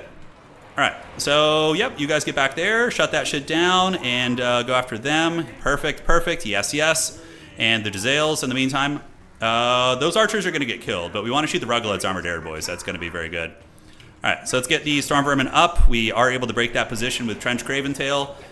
This Mortis Brick, yeah, this is where you want the Council Guard, because my opponent does have trolls here. Gorich is going to keep fighting there, and the wolf rats are about to feast like the heathen kings of old over there as well. Great. So does my opponent have anything on the back objective? They do have some black orcs. Okay, so I'm not going to want to mess with that. So in the meantime, we can do a little vortex here, but we do have a mortis engine. Gorich is getting shot by some archers. Let's get you guys in there, and let's get Trench Craventail in there, because Trench gives a big aura, which is really, really nice. Guando rats, we see a lot of mass coming in, so the Guando rats are going to be pretty essential. Okay, so that archer's chewed down there. Let's go get in the Rugleds, boys. Let's do this. Pull you guys around the outside. How are all our SEs doing? Pretty okay. Gorich is a little bit low, but we do have the Council Guard in there. And the Mortis Engine effect is doing good. Let's summon some rats in the backfield to go shut down the archers. Classic Warhammer 2 tactics, but basically just a degenerate rat blob here, right? That's going to be the plan. All right, so we can't quite reach what we want to do, so we're going to drop the summon here. We're going to need to get some support. So the Jezzails, I think, can switch on to the pigs is going to be the idea. Let's get on the Orc Boar, boys. And where's Gorich? Gorich has his spin to win now, so we're going to pop that. Yeah, looking good. Awesome. We do get on top of some of the archers there. We're going to pull you guys back, and the Guando rats can come after the Swamp Things. And see, he did eventually go for my back objective, so our insight there was actually good. Let's do this. We have the Storm Vermin still fighting. We have some AFK Ogres who can honestly just come up and help here. Gorich is going kind of apeshit here, I'm not going to lie. He's holding it very, very well, and we are out value trading. But if my opponent is able to get my Furnace, I could lose the game. So we need to keep that caster. Trench is giving an aura, I believe, to any of my units who are winning in combat. Yeah, Trench is Raiders. So he's giving a blob aura, which is amazing, actually. Okay, Ogres get in, take that down. Let's get the Furnace back. And Trench and company need to just keep moving up. We're going to go intercept these guys. And you guys can form ranks right here as well. You guys go fight those Black Orcs. And Grom the Paunch is now in a bit of trouble. Gorich is on him. He's going to be putting some hurt down. The back objective, we're looking pretty comfortable. Probably time to call in some shit, so let's get some Globadiers and some Ogres and move you guys up towards the point, which is going to be fine. Jezzails are just about out of ammunition. They are out of ammo, which is too bad. Thankfully, I do have a Mortis Engine to deal with them. Council Guard are fighting well, and Grom the Paunch is being forced back. We need to get the Mortis Engine on top of the Blorks right there. That's for sure going to be the most important play. Unsummon you guys, so we're going to unsummon there. Send you to the Sweet Pits. The Beyond from whence you came. The Skaven brick is doing good. Tretch is giving some nice buffs. I do need to use Stay Here, I'll Get Help a little bit better. So let's get on the Ogres here. Let's get some of these guys to go chase. And we need to get the Mortis Engine on top of these guys. 100%. That's going to be big. All right. So what do we got coming in? Ogres and Globadiers. Let's get another Globadier coming in. They're very good here. And, oh, we're actually in trouble on the back objective. So we need to get you guys, and all of you guys can just waddle towards that back point. Yeah, I think we're still okay. We do get surrounded here by Forest Goblins, so we're going to do our spin to win and kill them. Mortis Engine's doing just S-tier work in this brick. Ogres are still fighting well, and Gorich just instantly shatters that unit, which is pretty cool. So now let's get them back to go after the Ogres. We're going to need a little bit of help here, although, no, they're coming for us there. All right, so that's a little bit unfortunate. So we're going to call out a wolf rat, see if we can maybe save those guys before it gets too ugly. On the back point, we are starting to lose numbers. We have some rats here, some wolf rats. Let's get them back here to see if they can maybe break the Swamp Things. And the Mortis Engine is doing heavy lifting. Let's get another rat summon. Gorich is still fighting there. Trench Craventail, he's really hard to kill. He's one of the tankier characters from a cost perspective in the game. He's very, very difficult to kill. All right, so we do intercept those guys, which is huge.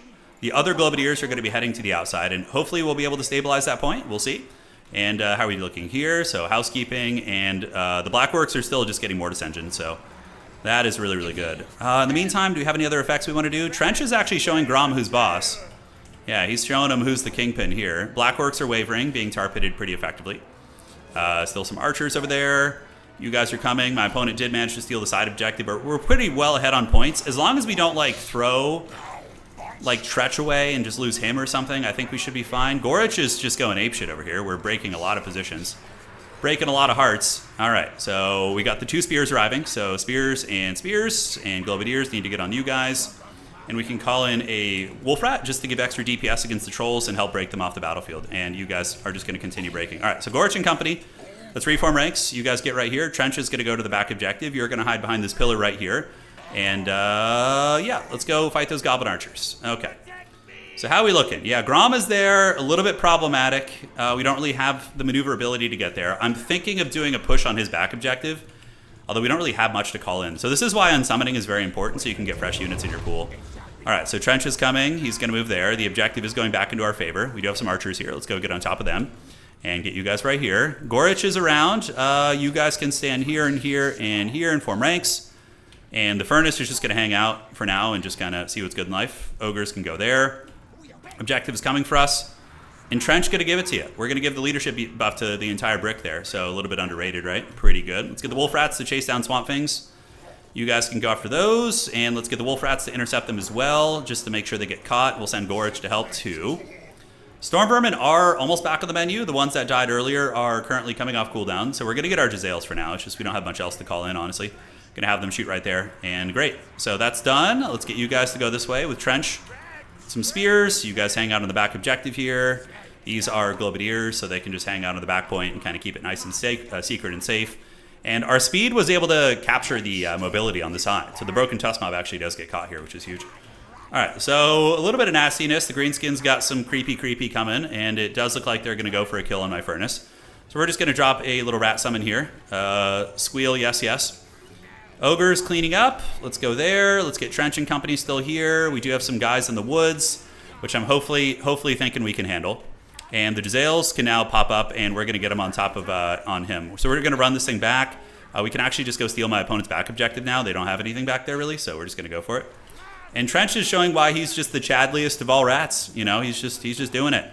We're going to lose this. Do we have any vortexes we can do before we go? Yeah, we'll do one. Probably good value on this thing. About 1,000. It's not bad. All right, so Trench gets there. You guys hold up on the point. Let's get these summons to continue pushing in here.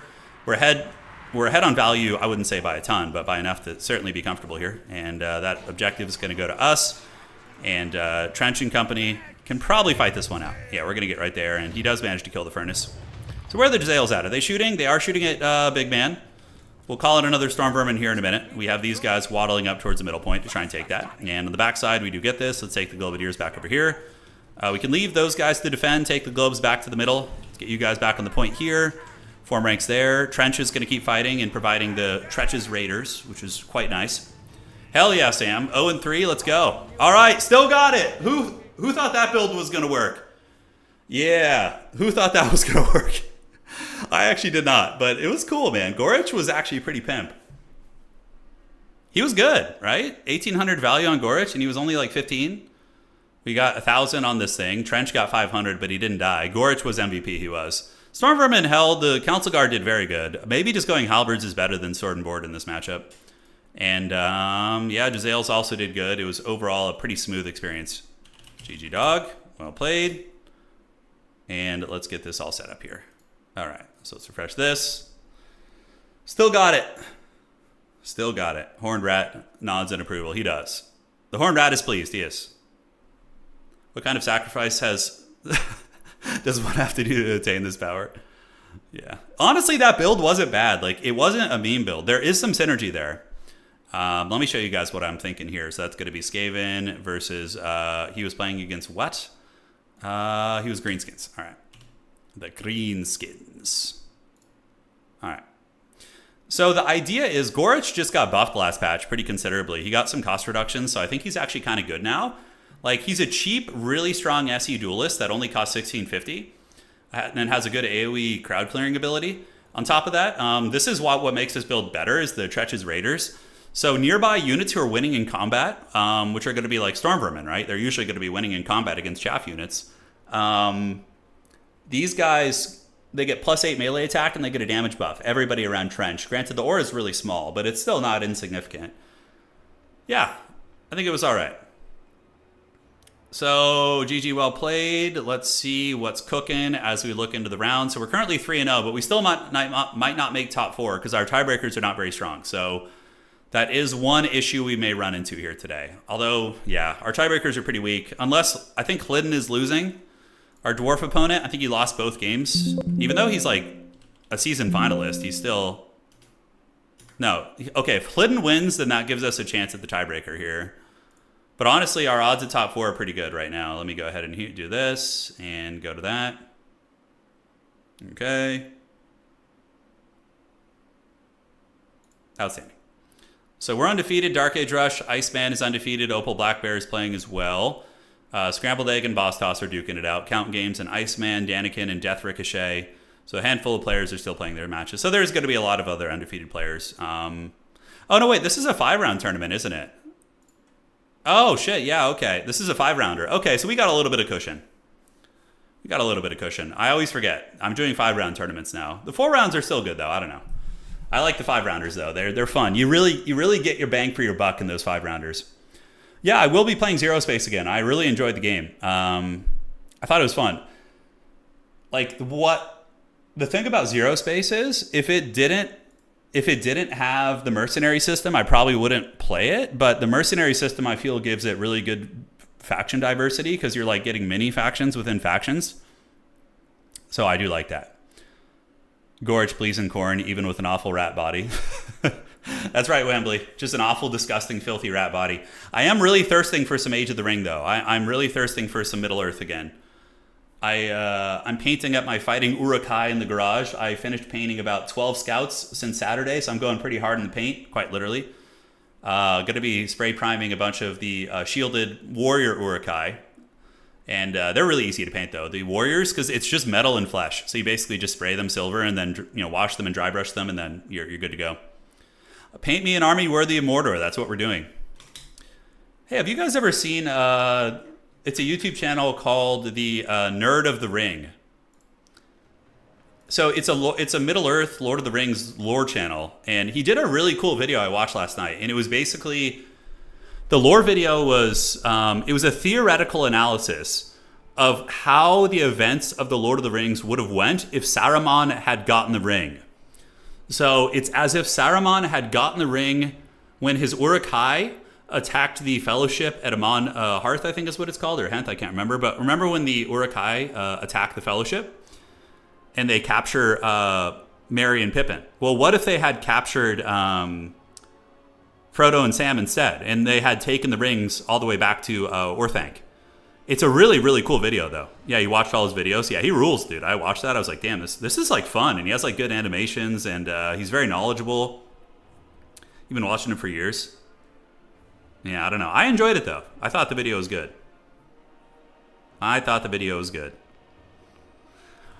All right, so anyways, we're waiting a minute here. Let's see what's cooking. And 3 games left to go. Clinton and Mr. Hill, Lemurs, Vane, and Martin. I definitely need my tiebreakers to step their game up. Who did I play in round 2, by the way? I played Mr. Hill. Is he going to win? Mr. Hill, I need you to win, dude. Amon Hen, thank you. Your algorithm is ruined now. It's going to be nothing but Lord of the Rings tubers. I'm down for that. You say that like it's a bad thing. You know, it's kind of like a funny thing I was just thinking about the other day. You know how many of you guys, I assume most of us are like in our 30s and 40s around here. How many of you guys have asked your parents before? Or people who are just older in general, what was it like when you saw Star Wars in theaters? Like when you saw The Return of the Jedi or, whatever, in theaters, A New Hope in 1979. And like hearing your parents talk about those experiences or asking your parents about, what was it like when you saw The Exorcist? Because that was like one of the first big scary movies that was like in theaters, right? But that for us, our generation, that's going to be Lord of the Rings. Like, oh my God, what was it like seeing the Rohirrim charge at Pelennor Fields or the liberation of Helm's Deep? Like that is our generation's version, right? I don't know if and for the next generation, it's probably Avengers Endgame, right? So for like Gen Z, it's probably going to be like, the Avengers Endgame, the Captain America calls in the portal, right? So like every generation has like its version of that, which is kind of interesting. All right. So we still have a little bit of time. Let's do that. 1 game. So we got Melkor. Did Mr. Hill win? Mr. Hill, you better have won, dog. Don't throw me to the dogs here. I need the tiebreaker points. Okay, Liddon won. Oh, my 2 tiebreakers are playing each other. Oh, well, it's a win-win, I guess. At least we get 1 point. Cool. My parents didn't go to the movies. They might as well have been born in the 1850s. I remember back when the Hobbits were captured. You're talking about in the theaters, yeah. My dad said it was the music that set Star Wars apart. He knew it was something special from the opening crawl. That's pretty epic, yeah. I saw The Phantom Menace at the special throwing as an 11-year-old. Yeah, no, same. It came out when I was like 10 or 11 as well. The Matrix was so good. The first Matrix movie was really groundbreaking. Oh, man. I remember seeing that when I was like 11 years old or 12 and just being like, holy shit, what did I just watch? Okay. You'll be asking what it's like when they saw the Immortal Empires trailer? Yeah. All right, guys, just waiting on this last match, and it looks like it is finished. Great, so now we just advance the round. We're going to be going to round 4. Thank you guys so much for joining today. If you are enjoying the Stinky Rat action, please do drop a like. Helps out quite a bit. And yeah, I'm happy to have done as well as we have so far. I was not expecting to win today. So advance the Swiss. There we go. You're going to bring... Yeah, Sam, if you're already 0-3, you just need to go wild and try weird shit. Like, go like 4, 5 artillery builds or mass monsters. Just experiment, you know? Goblins.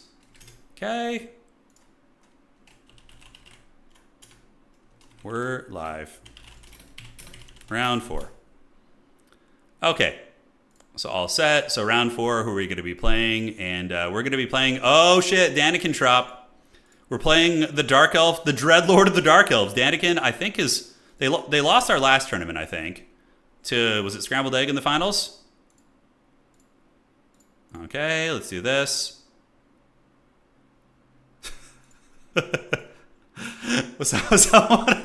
Someone in Discord is like, I'd have to play Anticity twice, please. Can I swap with somebody? That's so funny, dude. Oh, that's so funny. Okay, well, no, you have to suffer for your sins. Okay. So, all right, let's do that. And we're going to get Daniken Trop in here. Yeah, we're up. Yeah, I'm ready to take my L right now. Yeah, somebody got Anticity twice in a row and they're like begging for mercy.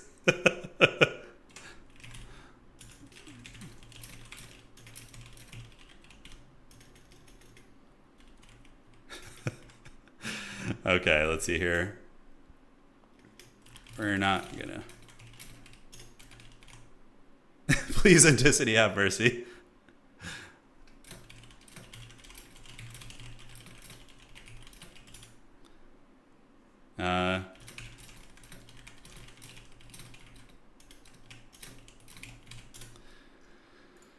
Okay, so we got Dark Elves here. So he's on his main, which is very scary. Probably he's going to have something... Yeah, you can also study Daniken. He's been beating Anticity. Well, the thing about beating Anticity is... These are best of 1s with locked factions. Beating Anticity in a best of 5 where he is picking and banning and all that is going to be tough. Okay. So he bans Edge, and what are the other maps going to be? So we're going to play... We'll play Itza. All right, Itza me. So I'm about to get wrecked. This is one of the better players on their main faction, and I'm playing off faction right now. This is going to be tough. If we could beat him, that's huge. That's very big. So we're going to try to, obviously. Let's get our screen blocker up. Wookiee is here to help. It's just time. Let there be a reckoning. I wonder what he's going to do. Probably just like a Burning Head caster, right? It's got to be Burning Head. All right. So, yeah, we're going to get this. I'm going to go try hard this game because it's our only chance of winning is if we go really try hard and catch him slipping. Unlimited power. Wookiee the Wise. Okay. Awesome. And from here, what else do we want to bring? I think we're going to want some skirmishers. Yes, yes. And then we can get a single ogre in reserve as well. Okay, so we have a full 20 stack army, which is super... Well, not 20. 1, 2, 3, 4. All right. And what is it going to be here? How are we doing? Or how are we doing at the minute? We're doing pretty good. We're 3-0 so far. Yeah. I've gotten to the finals twice with Skaven, but I always lose in the finals. Because you run into these meta factions like Tomb Kings, which are just like a hard counter against them. I would say the worst matchups in the game for Skaven are probably Beastmen. Tomb Kings are really bad too. Any factions that can spam like high quality and medium tier cavalry like Centaurs and like Nahakara Horsemen are really hard to deal with for Skaven in my anecdotal experience. Okay, so there's that. And we're going to go ahead and get you guys 2, 3, and 4. Okay. Then I think we throw this down back there. This is good code. This is one of the matchups which Scourge Runner Chariots actually probably can't do a ton against us. You can see the army. All right, let's get the blocker. Wookiee needs to stretch out his girth here, so just give me a second. Wookiee, come on. There you go. Wookiee has grown larger and more powerful than you could ever imagine. Oh, what about Doom players in this matchup? I feel like they're going to be a little bit tricksy. 3, 4. 1, 2. And do we want any Guando rats? Probably Guando rats are going to be fine. Yeah, I like the Triads a lot. I think they're pretty cool. Ashen Triads are a solid unit. Any sort of mutant rat ogres. Gorich. Does Gorich really have any teeth in this situation? I don't think so. And I think maybe just 2 of these. Yeah, it's going to be good. Can we save some room? Do we want a Death Runner for any reason? I don't think so. Probably a Globadier is going to be a good choice. We don't want to go too hardcore into the Globadiers. And for our last Disappearing Act, let's go ahead and get one of you guys and call it a day. All right, I think we're ready. GLHF. Good luck, have fun. So we're playing the top dog of the SFTs at the moment. He's been doing very, very good work. Let's see what we got going down here. And perfect. Everyone's playing. Undefeated players right now. Myself, Bostos, Danikin, Dark Age Rush, Count Games are all undefeated. So this will give us a good tiebreaker, but then we need to win. If we lose this, we like are do or die in the next round if we want to make top 4. Danikin Trop has been bullying Anticity today. Oh no. He's met his match. Well, Anticity still has won the major event, so he gets the last laugh, you know, for now. But if Danikin Trop can come in and win a major, then absolutely, that's huge. Okay. So we have an Unholy Legion. Oh, God. Guys, this map doesn't even have enough space to deploy my entire army. I can't even fit back here, guys. Oh, God, this is rough. Okay. Spears! All right, so we got you guys. We're going to put you in 4. Oh, dear God. How are we going to fit everything here, guys? He's going to have Burning Head for sure, so we need to stagger out our formations a little bit. But we have so many Skaven slaves. Dear God. All right, so we probably get like 3 of these guys and then 1 rat up here. So they're going to be in group 7 or 8. We can put them in group 8 with an ogre. And they're just going to go for the high ground objective. Holy shit. My hands were like really having to stretch to reach across the keyboard there. 2 and 3 for the Jezzails and 4. We have a couple of you guys on the outside of the formation here. And yeah, we do have 2 Jezzails, right? Yeah, we got 2 of them. So they're going to be like setting up over here. We're just going to play the low ground here. And then we have even more rats over here as well. All right.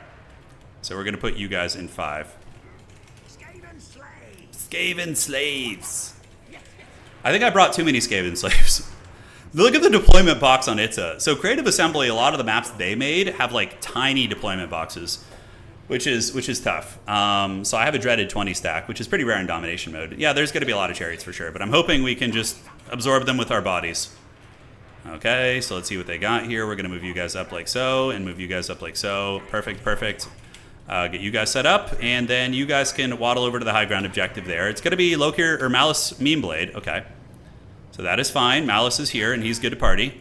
You guys can go here, and you can head up and guard that objective. All right. So Malice is here. We definitely have some tools against him. The Jezzails, we're going to just set up back here and start shooting at the Shards of Darkness. So 1 Dark Shard here, 1 Dark Shard here. We're going to do a Storm Demon right here in your face, and Blitzkrieg bop ya. So we're going to get you, and hopefully that Storm Demon will hit. Let's find out. Hi, did it shoot? Okay, he dodges it. Well played. Okay, so at this point, we're going to want to retreat back, most likely. The Spirit Leech hurts. Dark Shards, you get in the business, though. That is for sure. And now we're going to come back this way. We have a lot of dudes there. Definitely a lot of dudes. We're going to need to call in some spears, probably, to protect our backfield. So we're going to get some Guandos to guard these guys, and Malice Meme Blade is going to just continue fighting here. So, all right, you guys do your thing. You guys move in there. 2 of the Dark Shards are already in trouble, which is really good. And we're putting a lot of hurt down. We definitely are. So now we're going to do a Flensing Rune, or at least try to get one. We're going to see what happens here. And Ogres need to be called in. So Ogres for the Ogre God. Let's get some Ogres down here and do this. And we're going to get you kind of creeping around there. And we can go after Malice there if we want to, and you ninjas back there too. All right, so the Dark Shards are getting punished pretty bad.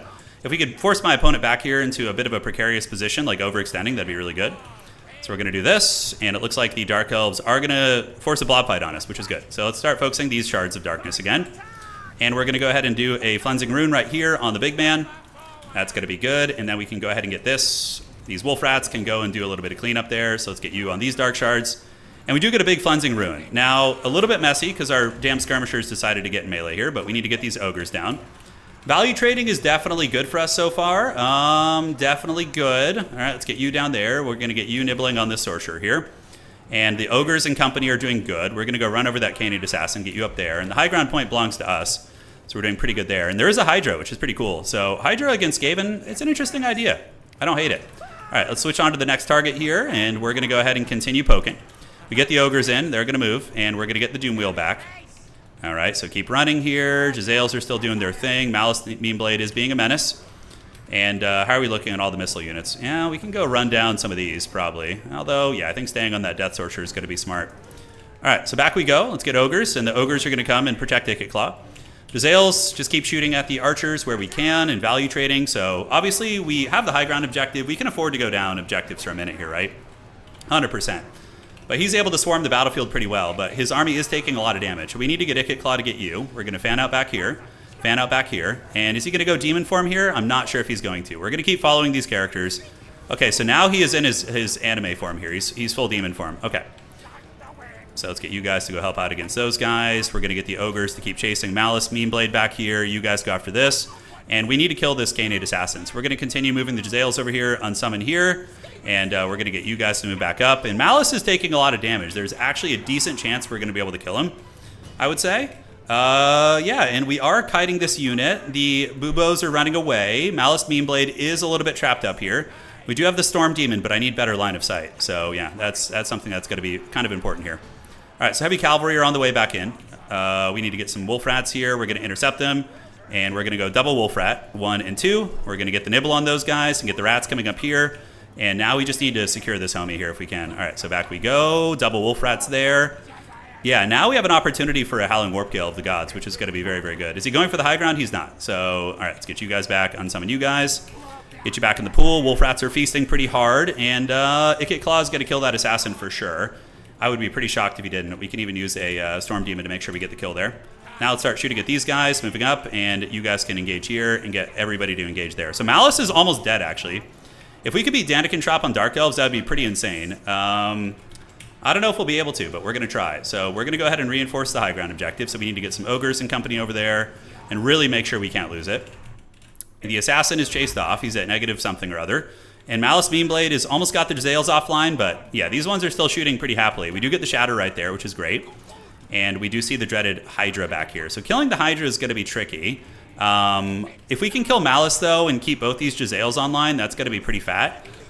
Yeah, I would say, sitting pretty happily over here on the high ground objective. And we do have enough for an overcasted, Spirit Leech there. We don't give a shit about that.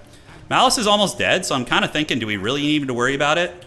We're not even down on objectives that much, so that's quite nice.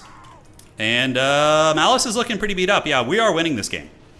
We are winning this game, I think. Malice is about to die. He's at 200 HP, so we're just going to charge him. And the Hydra is getting blasted now pretty hard in the face. We got 2 Jezzails shooting it. Malice Beanblades at 141 HP. My opponent making a play for the high ground here. And now we have a bit, so we can Vermintide and just swarm up on the objectives now that we're way ahead on value. And Doombolt does hit us, but it's the fair and balanced version. All right, so Jezzail's going good.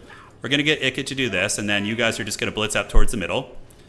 Definitely got to finish off the Hydra. Terror against Skaven is very scary. Looks like my opponent is making a play for the high ground here, but we do have a lot of rats over there, so I think we're okay. Okay, let's keep moving, and we're going to go ahead and prepare a Brass Orb for these guys. Okay, let's get you guys on this point, you guys up on that point there, and let's get you here and you here. All right, so Icket is on the run. He's on the push.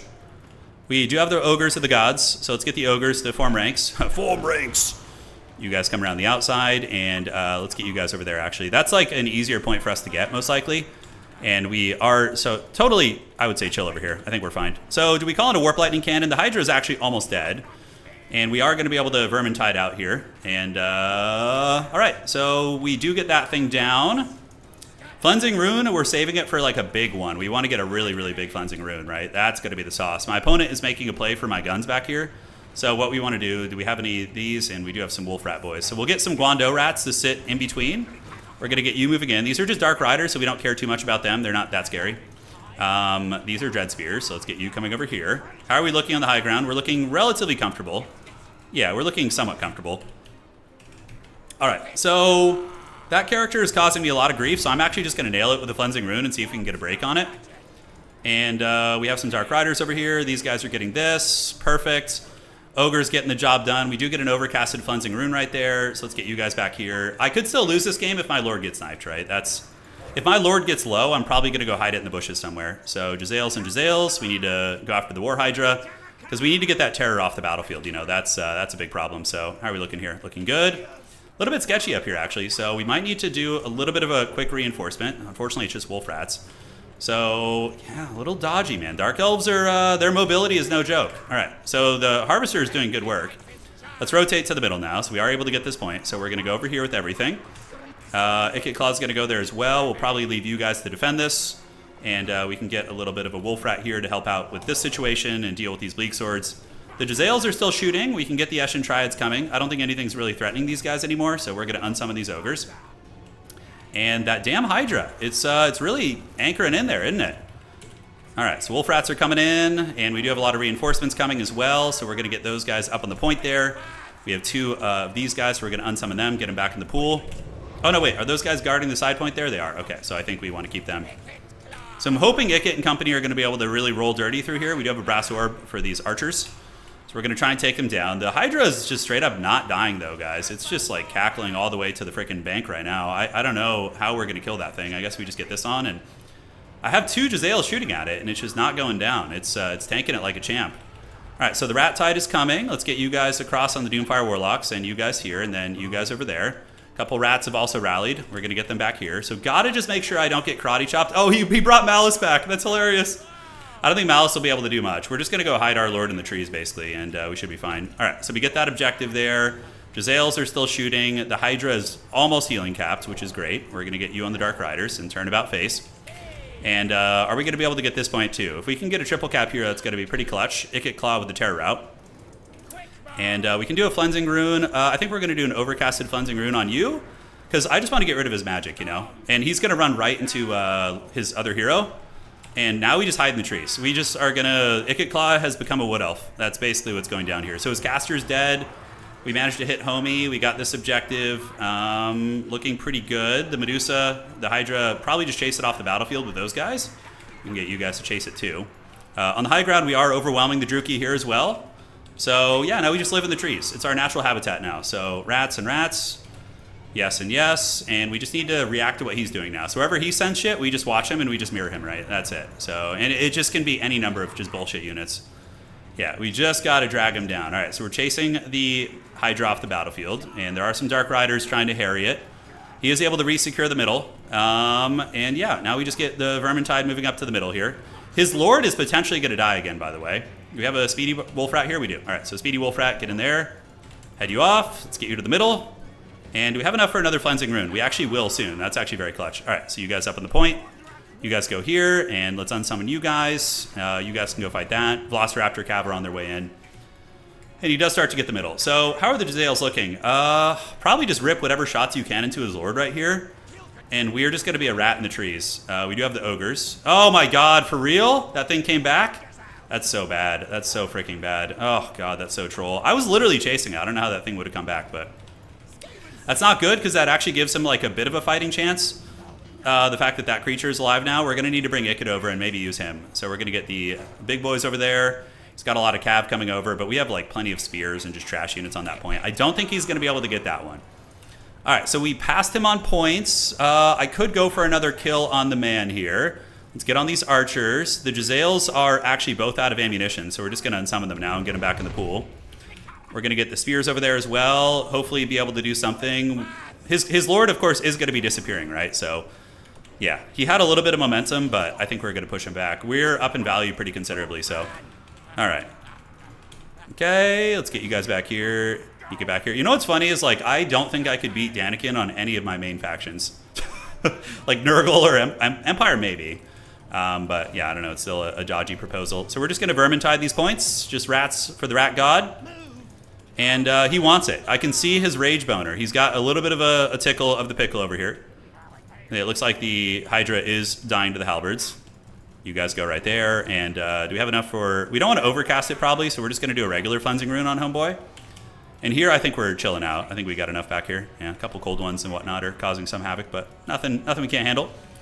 Okay, let's go back here. You guys can attack into those dreaded dread spears, and there's the cleansing rune. All right. So the Hydra's almost down for the count. We're going to get you guys coming over there, and you guys can chase into these. Hydra's finally shattered. Thank the dark gods, dude. Jeez Louise. And Malice will die eventually because he made a pact with a demon, so he basically damages himself over time. All right, let's get you guys in there, you guys in here. We do have some Eshin Triads, which we can use against the cold ones, which is going to be good. Brass Orb on the advancing archers, and just probably ogres for the ogre god in the middle if we have them. I don't think we have any ogres in reserve. We do, actually. Okay, great. So let's get you guys up to the middle here. All right, that was a lot of Skaven slaves, that build. That was a hell of a lot of Skaven slaves. We're going to go ahead and put the Brass Orb onto the Dark Shards, because they're one of the things we're going to have the most problems with, although he's got a really big bunch of Dark Riders right there, which I would like to shut down. So we're going to move that way. We're heading on over. He's going to go for the high ground point. The Brass Orb is a direct hit, but didn't seem to do much damage. So we're going to get you guys moving up, and Ikit's going to go to the high ground. We'll get you guys over there to contest this. And now let's just get rats and rats and rats for the rat god. Yes, all right. Cool. And here we're looking pretty secure, although it is just Skaven slaves, so it's a little dodgy, but we still got it. Let's frickin' go. Oh, man, I can't believe we won that shit. Oh, yeah. Old man still got it. Oh. If only that was the grand finals. If only that was the grand finals, man. We would have just had the win. If only, because now we're going to play him again, and he's going to be able to adjust to our build. Oh, man. Hey, whatever. I don't care. That to me feels like a tournament win. I'm happy with that. All right, GG, well played. I'll take it. He's an extremely good Dark Elf player. But you know what? After playing that matchup, I do feel like it's actually Skaven favored. Like, it just felt like I had tools for a lot of what he could do. Jazale's got great value. Ikit got 2,600. Ogres did good. You know, what's not to love? GG. GG, well played, dog. I'm asking him right now. I'm asking him if it's Skaven favored. Let's see what he says. Okay, so let's refresh this.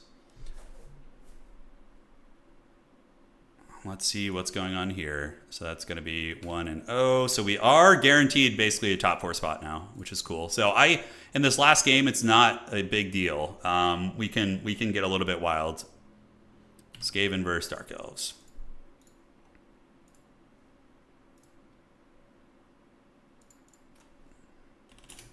Okay, so Killian is doing this.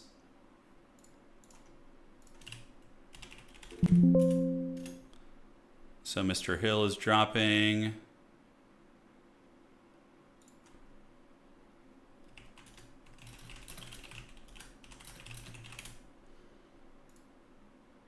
Okay, so that's going to be Pancake. So Pancake needs to get the steel chair. So that's going to be this character going here. Okay. We're boosting that Skaven win rate. Guys, we just got Skaven over 50%. We got him over 50%. So that's good. So we'll drop you. And then we need to fix Pizu's point. Okay, so that's going to be Pizu here. Refresh that. Queek's okay in like 2 matchups maybe. I think Queek is viable against Dwarves because he can actually kill a lot of the dwarf foot characters, like if they go runesmiths or things like that. Like what you saw in game 1. It's already such a favored matchup though. It's, you know, it's not super necessary. So Pizu. Pizu should have how many points? Pizu. 1, 2, so they should have 2 points. Okay. Pizu needs to have their points adjusted.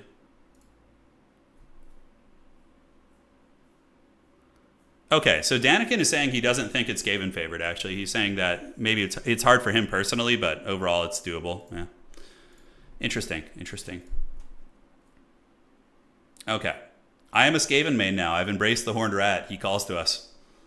I actually really enjoy Skaven. They perfectly fit my style of like sitting back and using weapons teams and counterpunching. That's like my favorite way to play this game. So I don't like being the aggressor is usually, it's not my biggest strength. Skaven, they have a lot of weaknesses. I mean, low tier infantry, like Burning Head can literally just flip games on their head for the poor Skaven. And, okay, so that's good. And then Killian is going to drop as well. Let's find this.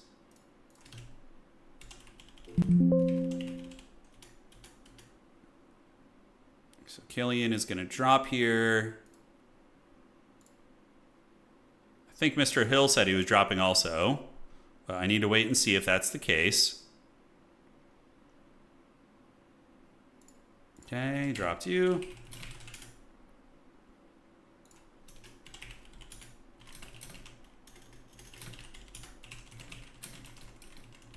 I don't think he messaged it to me. We'll find out. Yeah, Skaven also have some Nurgle energy, Godford. That's right. So there's a little bit of that. Let's look at the value and what did well. Yeah, so Ogres always are very good in that matchup. They trade very well. I think the Dark Shards getting lit up by the Jezzails was really big, because when that was done, like, his characters just got trapped and killed. Like, the Master Assassin got pulled apart and killed. Is Ant still in it with his Cathay madness? I think he's playing Cathay today. Let's go check. So we're heading to the tournament, and let's look at the website. Okay. So Bastos is playing Dark Age. Anticity is currently... he's 3-1, but I don't...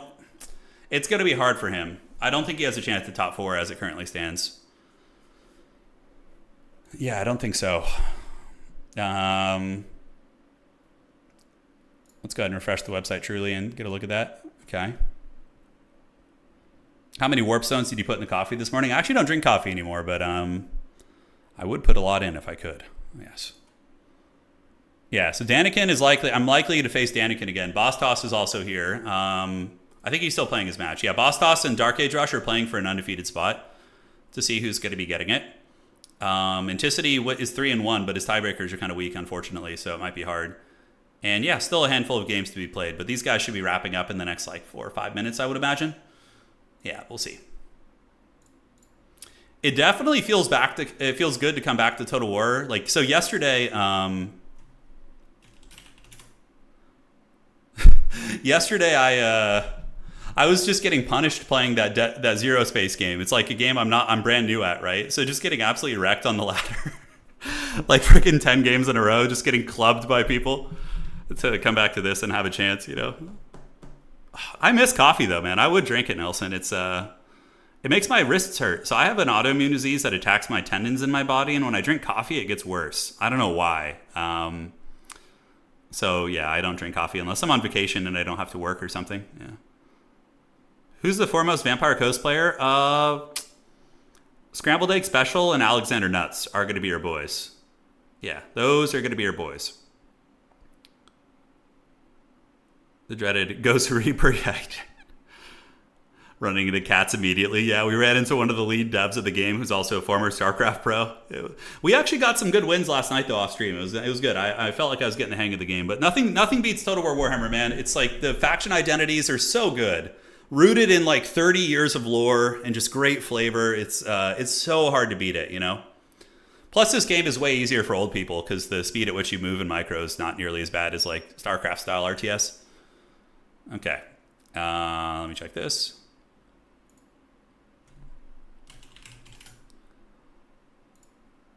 Okay, so we dropped Homie here. That's going to be Mr. Hill.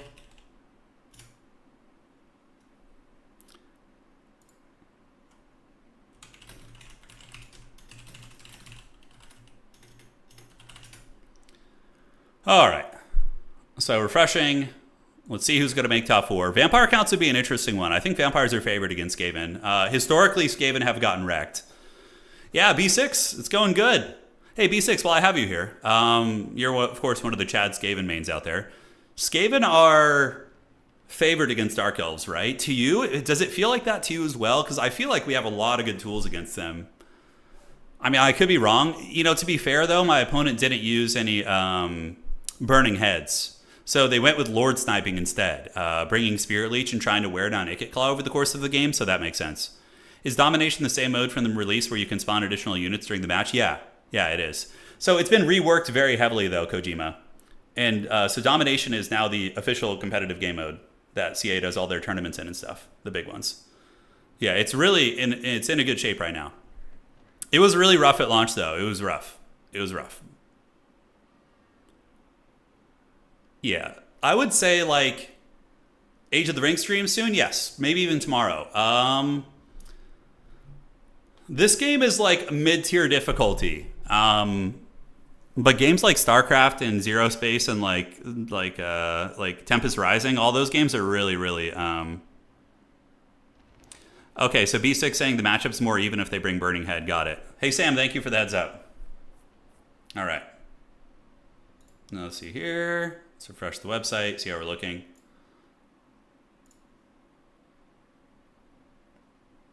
Okay, and now we're going to go ahead and do this.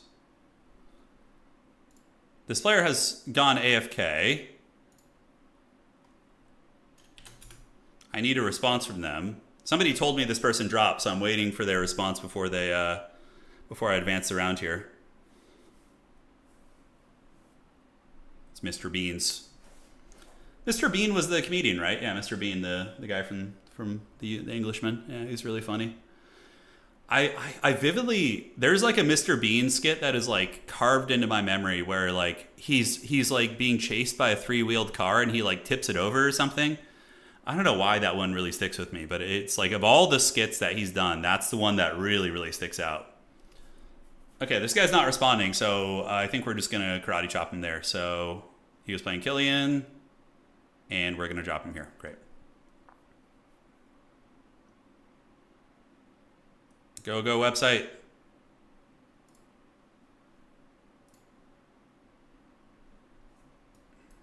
Okay. Just waiting for everything to load, and then we'll be starting the next round here. I think my favorite game today was the Gorge game, though. Gorge was pretty beast mode, actually. We can afford to experiment now. I mean, we're still going to go try hard, obviously, but Potatoes Devil. So let me get this. I think he only has 3 points. 1, yeah, so we need to give him 3 points here. Great. Mr. Bean is the GOAT.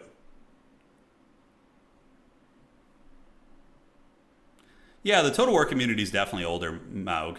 It's an older community. I don't know. I wonder who is anybody here in like their early 20s that plays this game? I feel like it really is like an older demographic that plays this jam. I'm just doing some adminning stuff here.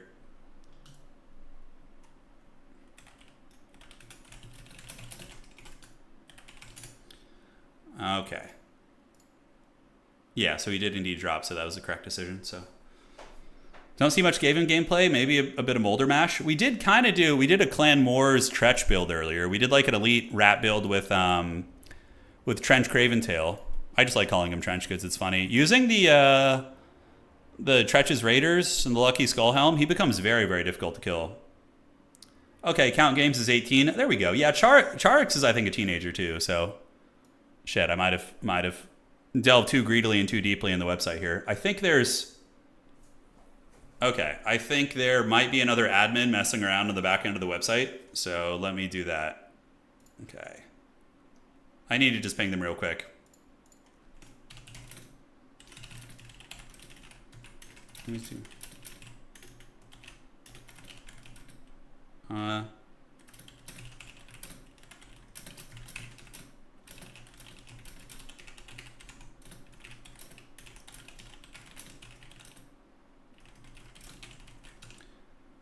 Okay, is this going to be ready here? I might need to refresh this.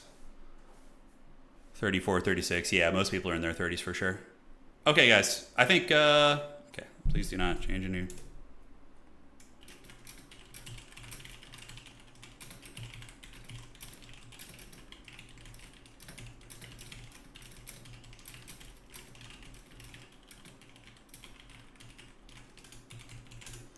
Okay, I just made an announcement to the admins, told them not to mess around in the back end while I'm doing it, because I think it might have caused a crash there.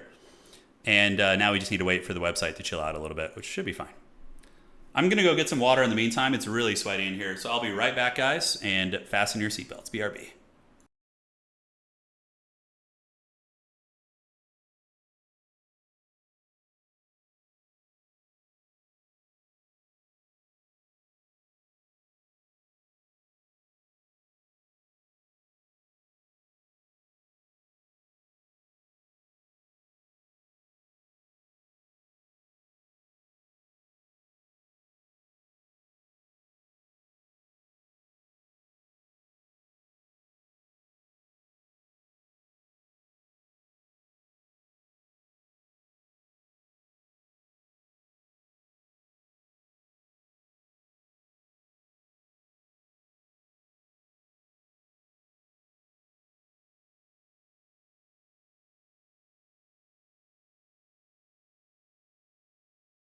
All right, guys, I'm back. We should be advancing to the 5th round in here in just a moment. Just trying to update somebody's score.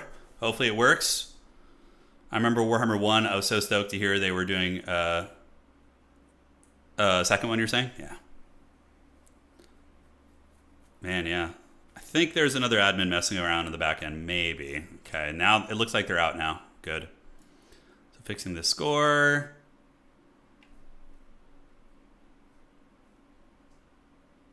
And here we go. Where is this? Almost ready. Score should be fixed.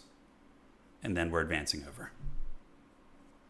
Yeah, man, it's been good though. You guys been enjoying Skaven? What faction do you guys want to see next? Is there anyone you feel is like super neglected? Do let me know.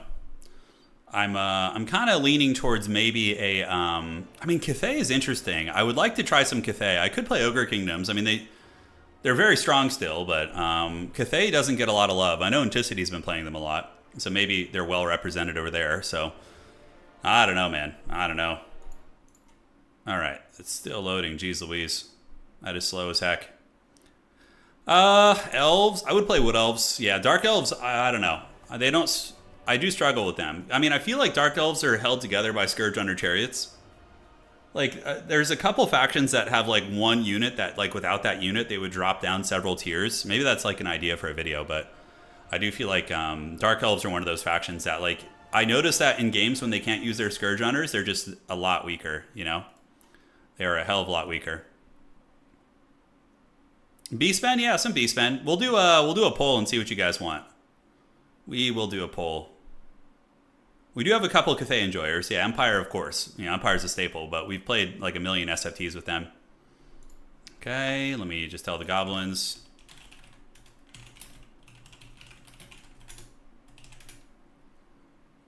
I think people are going kind of bananas, spam refreshing the website. Yeah, Dwarfs are getting played today. Dwarfs are one of my favorite factions. I have played so many single faction tournaments with Dwarfs. You can go back and find like 15 streams with them. Cathay is breaking Anticity, don't go to them. Yeah, I mean, Cathay is definitely hard to play. It's very, very difficult to play. Yeah, the website imploded. I think it's because there was other admins messing around in the back end of the website while I was doing it too, even though they're not supposed to. Naughty, naughty.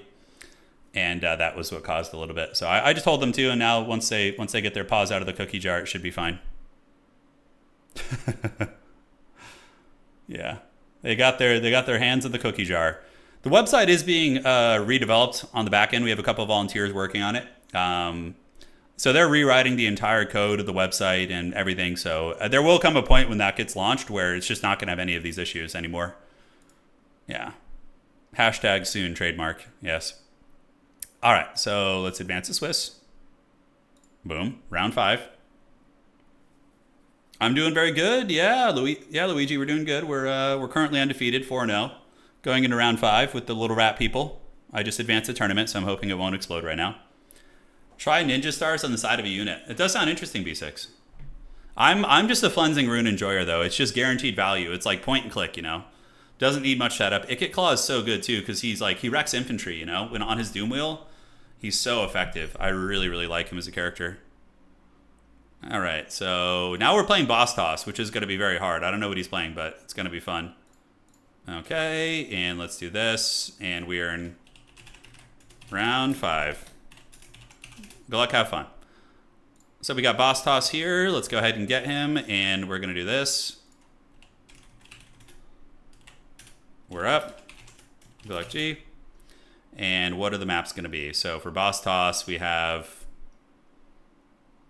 the Chateau, Imperial Ambush, and Jade Tomb. So 2 good maps, 1 bad map for us. He's undefeated also, and I am top side of the bracket, so I get first bans. Skaven, you. Yeah, the Gracier on the Bell is also quite good. If I play VP, I would main Dwarfs. Oh yeah, Wambly. If you like Isengard, then you should main Dwarfs. They've got like, oh god, it's Beastmen. Beastmen are probably one of the hardest factions in the game for the Skaven. It's an incredibly hard counter in my opinion. So we deserve this though, guys, because we got Dwarves in round 1, so we totally deserve this. Okay, so Beastmen, we have Chateau, banning Chateau. Oh, God. How do we beat Beastmen? Holy shit. The Bray Herd cometh. They don't have Burning Head, at least, so there's that. There is that. I have an idea of how to win this matchup, actually. I have, like, a really tinfoil hat idea. It could work. So we're going to play the Imperial Ambush now. Okay, great. So let's get this. We're going to go to Ambush. Oh, not the Bray Herd. It is on a map that literally has a Beastman on its avatar picture, too. Double Hellpit Abomination? No, their raiders just tear those things to shreds. It's really bad. What about Trench here in this matchup? Trench Craventail? Seems kind of an interesting idea.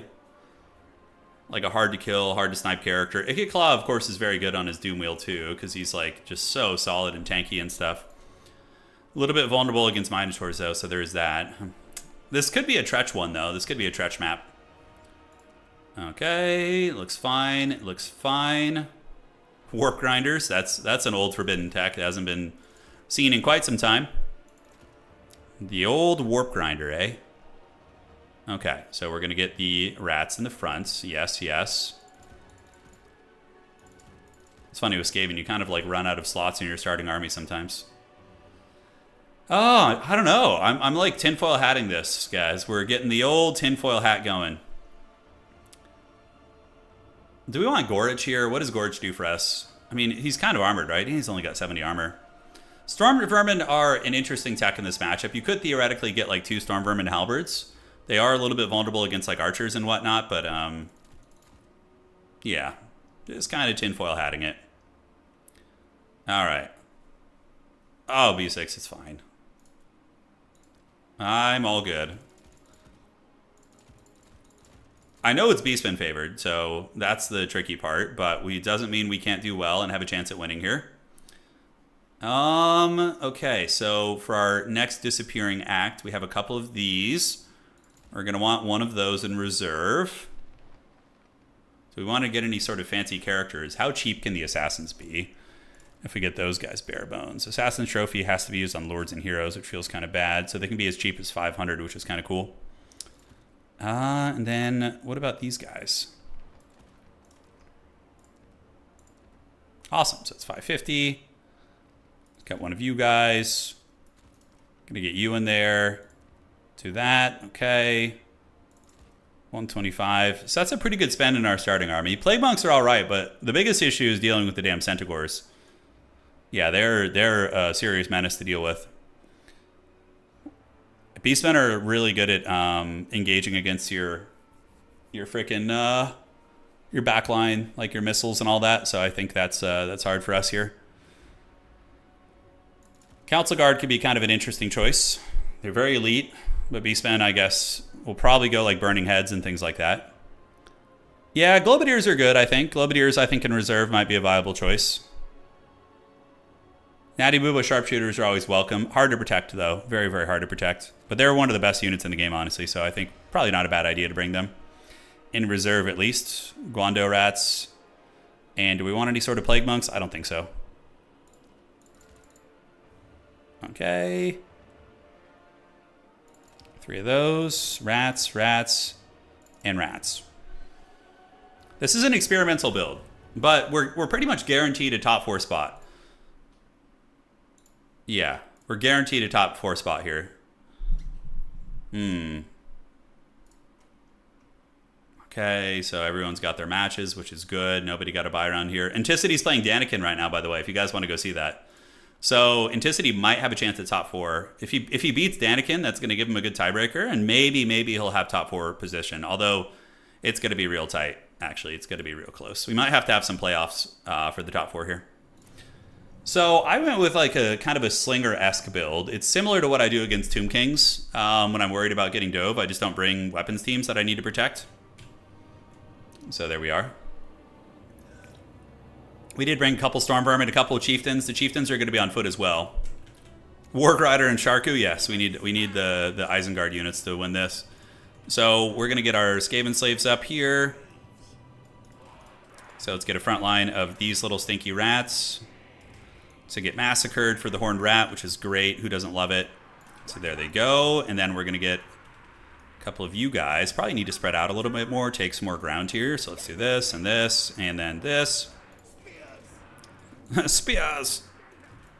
The rats are pretty funny. Their voice lines are great. I think we just play home objective and then slow push out. That's kind of the feeling I get. So we got one chieftain here. We got 1 and 1. We got Ikit Claw on the Doom Wheel. And suddenly our hotkeys got messed up there. Okay. And then we do, of course, have some Storm Vermin, which I think will be cool. We're going to use them as like a deep reserve unit that are going to move in the secondary once the front lines start to falter. And then we can do a little bit of split pushing out here. We can send like a couple of clan rats and these guys. We're just going to feel it out. You know, if it's free, we'll take it. If not, whatever. Our tail's yours.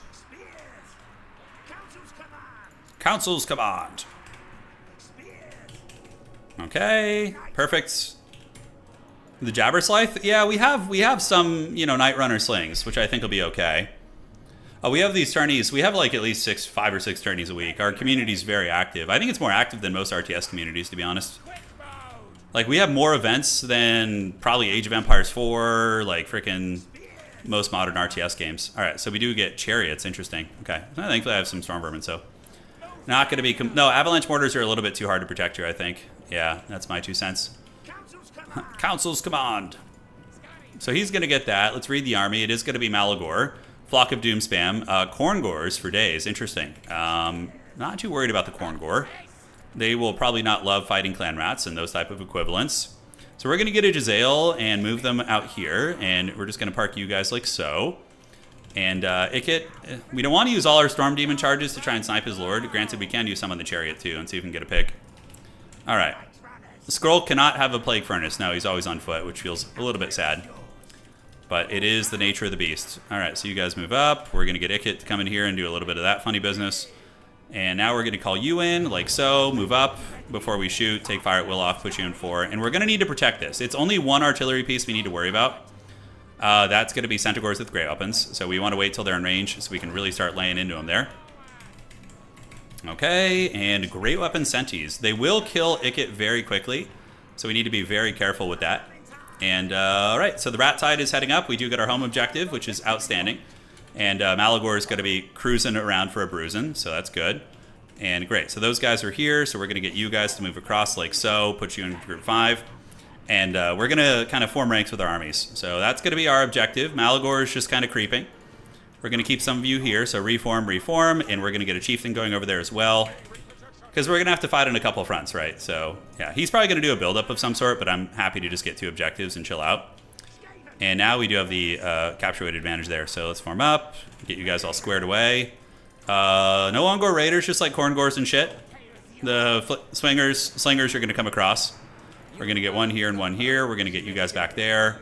And then we need to call probably Ogres in to fight against the mobility. All right, so Malagor's flying about. He's cackling a little bit. We're going to throw some of these Ninja Stars at him. And I can come and try and actually punish him a little bit. He is going to discover the Sharpshooters, so that's too bad. So sad. And he does get my Storm Vermin too, so it feels extra bad.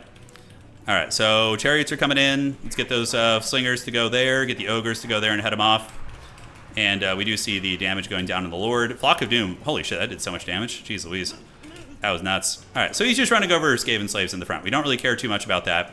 We're going to go chase him with Ikit Claw. And now the Jezzails are going to start shooting into the Chariots. So hoping that will be significant. Yeah, he basically got like maybe 5 value there.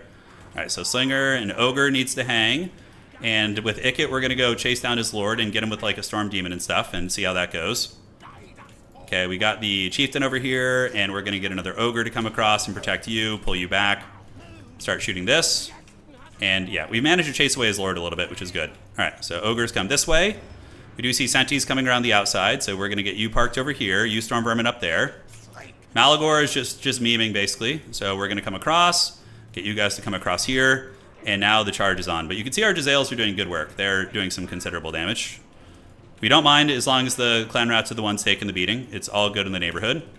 Cleansing Rune is on the cards, and let's get you guys going after the Centaurs right here. You guys can attack there. And yeah, just kind of keep that shooting going, and hopefully we can endure this shit. So Corngors need to get peppered. We're going to do this, and get you in there.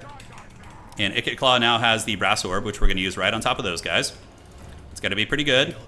Chariots have gotten into the secondary. Ikit Claw is going to have to fight here, and we have ogres that need to come across and fight there too. Let's get you guys out there, get you guys coming in, and so far so good. I mean, yeah, he's getting some nice charges and whatnot, but nothing too devastating, right? Nothing too devastating. So Storm Vermin need to get in there. You guys fight here, you guys fight here, you guys fight here. And so far, nothing has really gotten into our backfield like in a really negative way. It's been okay. We obviously are losing the objective, but as long as we're value trading evenly, I think we're potentially in an okay position. You know, that's gonna be the case. So let's get some wolf rats coming back here. You guys go there. Get the 2 ogres going right here. Slingers go right there on these bad boys, and you do this. Jezzails keep shooting the chariots. Ogres and company need to go after them. Oh, he's using Chaos Spawn. That's really cool. I do love me some Chaos Spawn. All right, so we're gonna do this. We're gonna get you with that. And when that goes down, we're going to then use Storm Demon and try and blast him out of the sky. So we get him with the Cleansing Ruin, which is cool. Slingers need to go after the Ungors here. Ikit Claw does manage to get him, so now we're going to come back here and retreat you. A couple of these guys are getting run down, but it's all good. Ogres keep fighting. We do see some of the missiles there having some fun. And you rats need to go chase that down. All right, so do we get the Storm Demon? We do get him down kind of low, and the Jezzails do manage to partially stay online here. Calling some Guando rats to try and harry these chariots off the backfield here as the Jezzails do get back. All right, so how's the fighting looking here? It's a little bit messy. The ogres are fighting against these guys relatively well. We need to get those guys to come over and help. Now we have some clan rats pushing into the secondary, clan rats pushing into the secondary. Chieftain can come across and help out too. All right, so yeah, unfortunately this Natty Bubo is probably going to go down here. Feels bad, so sad. Value trading is even-ish. The Flingers here, we can go after the Corngors and actually probably just take a push on that objective, to be honest with you. Yeah, I think that's going to be fine. Is this chariot wavering? It is. Okay, so we almost got it down. Yeah, Beastmen really good at swarming your lines, though. Value is even. I think we just got to relocate to the other side of the battlefield and consider trying to play that. You know, that's going to be the play. Let's call in some wolf rats. Use them to get freebies on this harpy here. The chariot is broken. And now we're going to be making a play for this objective here. So Skaven slaves and slingers are going to want to throw at you guys. Let's get the Storm Vermin moving there and you going there. Great. Okay, ogres, we want to do housekeeping, and we want to do housekeeping, get you guys unsummoned back in the pool. You managed to kill this unit, and we still have a little bit of push going here, which is nice. Let's move across that way. Jezzails, we're probably going to want to unsummon them at some point, see what we can get done. Storm Vermin, going to go try and head these guys off. I think we go play this side now, and maybe we'll be able to slow grind this. Not sure how that's going to go. Those are Corngors. We'll be able to get the kill on them. Storm Vermin into Centaurs should be good for us. Granted, we weren't braced. Holy shit, they still really bullied through that line.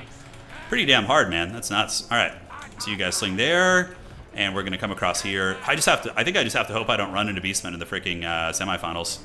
I'm not sure how to play this matchup. It seems really difficult. All right, so we're going to maybe get a Lord Snipe here, maybe. Do we still have our Chieftain characters? Yeah, one of them still fighting the good fight here. And our Lord is coming across, so let's get you guys to help there. And we do see the big man circling around in the skies as we're going to drop a Storm Demon on him from downtown and hopefully connect. So, yeah, a lot of units back here. What can we call in? We can get the Council Guard. Let's move the Council Guard up. And the Storm Demon, did it hit? It did hit. Nice. Very good. So that's huge for us. And Ikit doesn't care about being surrounded here. He has a lot of reinforcements nearby. We don't want to use the Brass Orb. We're going to go ahead and get this on you in a moment. So we're going to get him very, very low there. So we have a little bit of time to work with. Do we have any units out here we want to do? Yeah, and then you guys can come back over here. Perfect. We do get the Overcasted Flensing. Whoa, where the hell did it go? Okay, there it goes. So we're getting it on Homeboy. He gets a Flock of Doom right there, which is fine. But he's going to be very low after this. That Flensing Rune's going to put him in the Shadow Realm, potentially. Storm Vermin, turn around and fight that. Let's get some Ogres coming up, and we're going to do a consolidated push. All right, so you guys just keep moving. Flensing Rune's activated. Let's go threaten this point here. You guys fight those Corngors, a little bit of chariot support, and we're going to halt you guys. Hopefully they will get the charge defense. I don't know if they will. All right, we have some units back here. We do. Anything still fighting on this side? Nothing really terribly relevant. I don't know about those Chieftain characters. Kind of an interesting idea. Guando rats will be able to fight back, and Ikit needs to do his thing here. Okay. So his Lord is very, very close to being killed. He's ahead on value, but not to the point of no return. But granted, a lot of my value is tied up in his Lord, so that's like the only bad thing. All right, so we're going to keep grinding it, like, because Ikit Claw might be able to carry this game out, whereas, you know, his stuff may struggle a little bit. So we're going to get into the Corngors here, call in more Clan Rats, and we're going to hang out by the Council Guard. We are stealing his objective here, which is pretty funny, actually. All right, let's get down here. We're going to stay and fight the Manticore right here, because it is with the Council Guard, so the Council Guard are going to turn about face and fight that. Nothing really going on the other side. We need to consolidate our efforts. Probably should have just played one lane for most of the game. I think that could have been stronger. Let's go ahead and get the chariots here, get the little chieftain there as well. We managed to get on these guys, but not going to be enough. Manticore is getting killed slowly but surely. We will have enough for another cleansing rune soon too. Okay, so value trading is close. Malagor is just going to be living in the bushes now, which is great.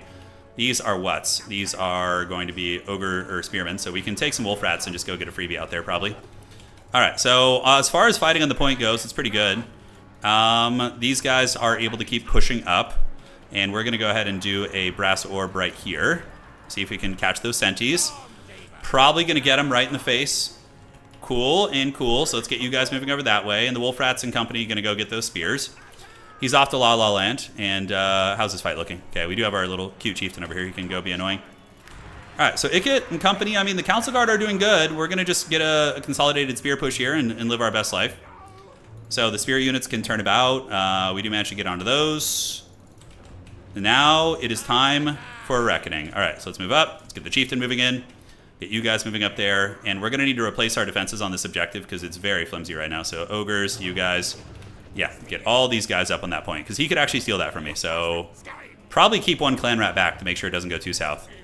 All right, so it gets rolling dirty. Council Guard are going to be up. That's a lot of those guys. Let's get the flingers to throw at you. And he's hiding in the bushes with his lord, which is to be expected. A couple rats are going to be back in, and we do have reinforcements coming in, so they should be able to do it. Cleansing Rune, I might just have to use it on his brick here. They might have to. Okay, so let's get back this way. Call in more rats, and we're just going to rat tide like right up here. And we do have, I think, a little bit left over here. Nothing too crazy. All right. So Chieftain's prison shanking, Council Guard or Council Guarding. We're going to go stand on top of them here, which is going to be good. And we do manage to get our capture points back. The problem is, I mean, even though the value is close, yeah, his Lord being out of the picture isn't like that problematic for him. It's not. Okay, so we do manage to clear this off. And on this side now, we have all these guys who are going to push up. I think we need to Vermintide both sides. So we're going to get a little flinger unit. We're going to come in here. Is that chariot still alive? Oh my god, it is. Holy shit. We need to get a wolf rat like stat to deal with those guys. Okay, I did not notice them over there, so that's kind of bad actually. All right, so how's this looking? Yeah, the slow push is continuing. Let's get up on his objective here. And we do have quite a few rats over there. We need to get a 550 movement speed wolf rat here to chew down these centaurs because they're just chasing my shit. Although arguably leaving them is better because they're just like chasing a crappy unit, so that means they'll never be back in his pool. But by killing them, I think they gotta die. All right, so he's got Chaos Spawn too. I'm loving that. All right, so Council Guard and company are advancing up on the point. We have a big rat blob on its way. I'm saving Cleansing Rune. In case he decides to bring his shit back, we're going to go get those wolf rats over there, and you guys are going to go over here, and actually probably come back this way. Okay. So Corngors are almost broken. Malagor and company are here. We're going to throw some pebbles at you up in the sky and keep those rats nearby to protect. We do get the other chieftain. Let's get him back up on the point. We actually have a chance of winning this game. It's going to be tight, but we do have one.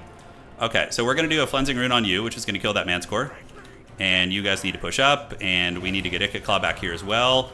And we get the Cleansing Rune. We're going to do a Brass Orb right there. And the Rat Legions continue. Yes, yes. Do we have any speed? We do. So speed, and let's get you guys up there. And let's get some Skaven Slaves as well to hold that point. Yeah, losing our home point's bad. That's pretty sloppy, to be honest. All right, so, yep, you guys hit at them. You guys get them. Get in there. And how's Ikit doing? Ikit is getting some sick terror routes. And we do manage to fold up a couple positions. Good. So these guys can move on. Ikit needs to just roll back down here. The Manticore did get killed, and these are Feral Manticore, which is broken. All right, great. So that thing's broken. Let's call you guys back over here. We have a couple dudes for the Dude God coming up on the objective here, but we're going to need some more. So you guys move up on the point. And how's this poke looking? Are we getting any Daka here? No, not quite. Okay, so he's actually very entrenched here, so it's pointless. Unfortunately, I think it is a triple cap. We are going to get this objective most likely. But the fact that this is like kind of a close game and I don't really play this faction is good. I think we're doing some things right. So if we end up facing him again in the finals or semis and shit, we'll have some inkling of what to do. But we need to get our home point back. All right, so we push up, we get this. Ikit Claw is probably going to have to go and get that outside one now. Do we have enough for another Flensing? It's 15 and we have 14. That sucks. So we're straight up not going to get it. That's too bad. All right, so Slingers, keep throwing here. Chieftain Man, get in there. Council Guard and company, you guys keep rolling dirty, and this objective is coming into our favor, but a little bit too slow for my liking. All right, so you guys get up. Let's get here, and let's get you guys on here. And then we're going to desperation play the outside, I guess. Just send whatever we can to try and get this and just hope. Just pure desperation, though, really. All right, so did we get this one? We did, but he's got a lot of archers, which are probably going to fold the point. If Icket leaves, I don't think I can hold this. So that's probably just GG. This is round 5, so we're going to end up 4-1 in the tournament, and we will be going to top 4. But if we have to, I think Beastmen are a counter against Scaven. I do feel like they are. They just have so much mobility that is so good at isolating and punishing you. Although I do think certain maps maybe could change that, but that just feels like a cursed matchup, dude. It feels really difficult. We needed more New York City rats, that's right. The Corngors were interesting, using all the Corngor boys. I have an idea of what to try against this next time. Yeah, just Mass Centaurs in reserve. All right, GG dog. Well played. Report score, please. Okay. So let's do this. Let's see what's going on here. Copy. Let's see what Potato is saying. Let's refresh this. Yeah, Boss Toss is good, and Beastmen are still very strong, I think. I still think they're one of the top 4 factions in the hands of a good player. All right. So we are going to get top 4 for sure. Potato is here. So Potato has 3 points. Oops, sorry about that. 1. Yeah, should be all good. There we go. Brood Horrors, I don't know. You can't really go for the Brood Horrors because Anticity got revenge against Anakin, by the way, and he might barely make top 4. It's going to be tight. I think Scrambled Egg will probably push him out if he wins because his tiebreaker is better than Anticity's, but we'll see. So Ent might make top 4. He might make top 4. We're going to look at the website right now. The Slingers, I feel, were okay. The Chieftains, I could probably cut. The Stormvermin were... I felt like my army, I should have just played one lane, like kept everything together and pushed one spot. I split my army in 2, and I think that's what lost me the game, because he was able to outmaneuver me, because he's faster. Skaven are not super fast, so that was the big problem. Avalanche Mortars are cute. Yeah, you could theoretically have like just them and protect them, but the problem is the Flock of Doomcaster, although if you have a Howling Warp Gale guy, and one of the hardest matchups for Skaven, says B6 too, yeah, I agree. Feels very, very difficult. But it's all good. We got a free win from Dwarves, so we deserve that. Honestly, we deserve to get punished for our sins. Okay, so let's look at the website here real quick. And we are going to look here. So where is this? All right, so round 5, we lost the Boss Toss. Winter Wind defeated Scrambled Egg. Anticity defeated Daniken. Flitten and Lemur's Bane. So my tiebreaker is going hard in the paint here in the later rounds. And currently, we're top 4, Boss Toss, Iceman, and Winterwind, maybe. Flitten is very close. We still have a couple games to wrap up, which are going to affect tiebreakers. So we have to see how these ones all go. But yeah, very cool to make top 4 with Skaven, man. I'd love to make the finals. That'd be really fun.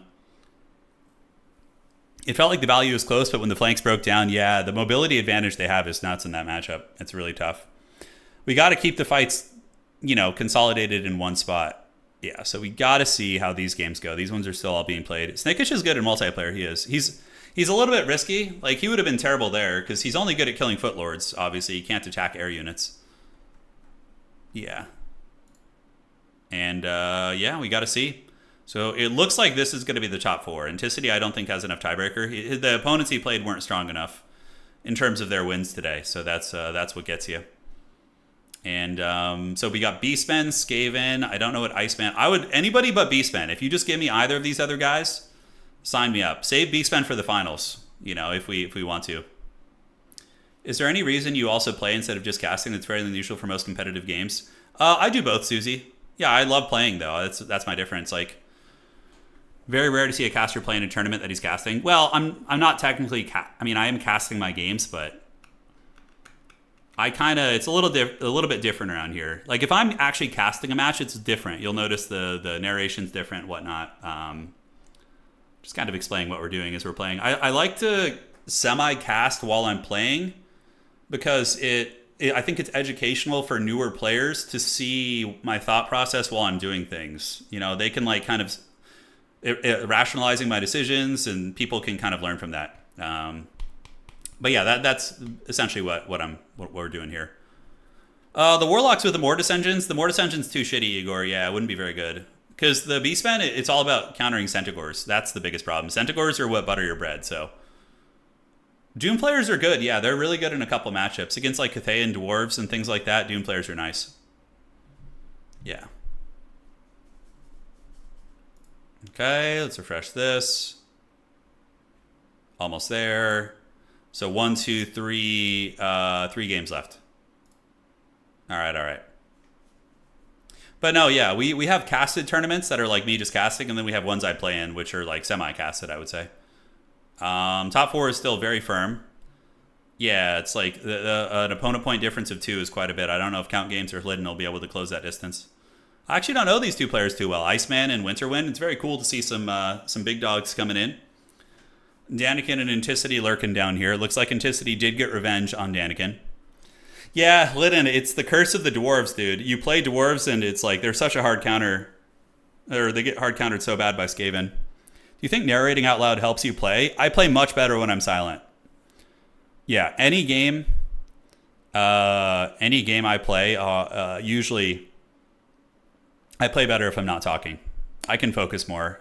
It requires extra bandwidth, you know? But I've been doing it so long that it's not too hard to do these days, but yeah. It's Void Lulls and Void Lulls, yes. It's Void Lulls and Moffat, and Iceman is new to RTK. I love seeing new players come in and just crush it. It's my favorite thing. Like, look how healthy this community is. Look how many freaking tournament matches we're getting on a random freaking Wednesday afternoon. I mean, God, that's awesome. Okay. Refreshing. Let's see. Is it going to matter? So we got Blake. So that's Hobo Honkers. And then we got Nerd down here as well. Let's refresh here. Yeah, Igor, I think against Beastmen, you need to keep your army together and probably just play like a slow push. Like, I think trying to split up and fight them on 2 fronts early is why I got wrecked that game. Because he overwhelmed the one side, and then I just was like, you know, couldn't keep up with his maneuvering. Yeah. Okay. 2 games left. Is it going to matter? Is Hobo Honkers in contention? Let's look for Blake. I think he's down here somewhere. No, he's not. So that game probably won't matter. Granted, I mean, there is somebody that could get a couple tiebreaker points here. Count Games might still find a way. We'll see. Sam says 0-5 like a hero. Take that, Chowie. That's right. Yeah. Cool, man. Well, thank you guys for joining today. It's been very fun. He will bring chariots. The chariots are very good. Rat Ogres can counter the chariots, though, if you can catch them slipping. So there is that. So looking at the other players, we have Iceman and Winterwind. So we have all the frigid elements of winter coming into play today. So let's see. Winterwind, what are you playing? Winterwind. I need to gatekeep these guys. I have to make sure they're worthy for the grand finals, you know? Oh, shit. Tomb Kings. No, not Tomb Kings. No. We got, like, our hard counters in the finals. Tomb Kings and Beastmen, I think, are the hardest matchups for Skaven. Like, hands down. I don't think there's anything harder. Count Game says, no more opponent points for me, but that's the best I've ever done, so I'm so happy. Good for you, man. Well played. Keep at it. You're going to be winning these tournaments. And then we got... Okay, so we have... I would rather play the Tomb Kings player than Bastos, though, because Bastos, I think, is probably a more advanced player. But either way, it's going to be hard. And then... looking around, seeing what else we got here. Okay, I can't find the other player, but yeah, we get the idea. I like 5 rounders. Gives me a chance to not stay 2-2. Yes. Do you think you'll ever do a silent stream like during the Warcraft tournament? I think it'd be cool to see. Yeah, for other games. Okay, Blake is still playing. We're gonna give him their time here. Triple Avalanche Mortar. I know, Wambly. The temptation's real. It's just defending those things is so hard because Malagor with Flock of Doom and Iceman says hello. What is B6? What is Iceman playing in Winterwind? I know we have Tomb Kings and what's the other one? I had a build. I almost was able to hang with Outer Regions Tomb Kings with Skaven in the finals like a couple months back. So I have a build that I think will be okay. Tomb Kings have fear on everything. Yeah, it's rough. So your front line is just already like, screw the shit, I'm going home, man. They don't like any of that smoke. What's up, Iceman? How you doing, man? Well played getting into the top 4. Is this your first time? I don't think so. I think I've seen you win a tournament before, right? Let me know. Who's on Tomb Kings? Either Winter might be on Tomb Kings. I'm not sure. So the way prize pools work, Void, is these tournaments, they go towards the leaderboard on the front page of the website. So this is our Total War Esports website. And when you win a tournament, it feeds the tournament win into the leaderboard over here. You can see the wins and the losses and all that good stuff, right? So at the end of a season, the top 16 players in the world get invited to a grand final that has, the last grand final we had about almost $1,000 in prizes. So it's not a bad prize pool for a small community. You won a tourney against Greenskins against Charix. I mean, that is a massive accomplishment. So well played to you, boss. Sounds like you're very solid already. That is a worthy foe. Okay. Your Void Laws is back. He's like Sauron, dude. He just like keeps coming back. You're just like, God damn it. How many times do I have to banish you? All right, so just waiting for these guys, and then we'll be getting to the round 4. Warp Grinders aren't as good as you think, yeah. Okay, refreshing. It's Nerd and Exul versus Blake, and then Blake and Creeper. Okay. Is there another SFT coming up? I see people declaring factions right now. I think there's legit another tournament starting. Yeah, so this is... these are all the tournaments going on right now. So this is the one we have at the moment. This is the Turin Wild Wednesday SFT. 38 people signed up. Oh, there's another tournament coming up in 15 minutes. Oh, that's cool. So for anybody who got eliminated from this event, you can go play in this next one if you want more action. That's rad. So that one's starting, by the way, Washed Wednesday Rebound SFT. So that's going to be starting in 12 minutes. Let's see who's hosting this one. I love the picture. It's pretty funny. Look at this. Come one, come all for a rebound after losing Turin's event. That's literally the text in the description of the tournament. Who's the host of this? That's pretty funny. Is it Subutai? I'm getting Subutai energy. Let's see. Oh, it's Own Goal. Okay. It's Own Goal. The artist formerly known as Tim, yes. Okay, that's cool. The Washed Wednesday. Yeah, that's really funny. Yeah, so if you lost my event, you come over here and you party, all right? That's really funny. So tomorrow we have another tournament at 10 a.m., extended map bans. We have a new player domination tournament being hosted by Maverick Sloth on the 19th, and a new player conquest tournament if you guys are like fancying like land battle and things like that. We have a couple. Grombrindle, his birthday is on the 20th, and he's going to be hosting a tournament as well. Oh, shit, he's got like a 2-day tournament or something? He's got, a back-to-back tournaments from Grombrindle. Okay. So yeah, you can see our tournament has very, very active tournament scene. Obviously, the numbers fill up like right before tournament starts usually. That's kind of the jam there. Prize's turn comes to your house and does an acapella of your... I don't think I can sing very well, especially acapella. Yeah. Okay, so Blake and Creeper are playing here. I could probably advance the top 4 if nobody is in range here. So let me check. So, yeah, I think the top 4 is pretty much set. So we're going to go to our suffering. Fidel, I know.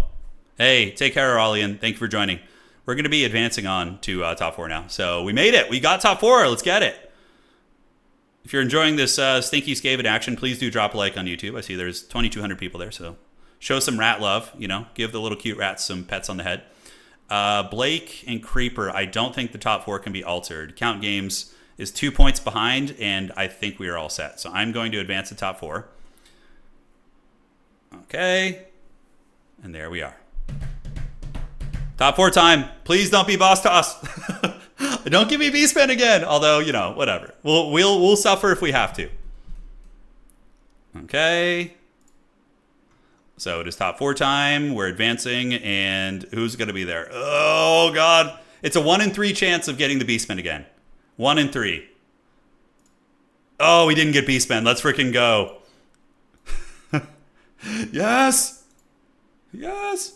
All right. Let's check here. Okay, no problem.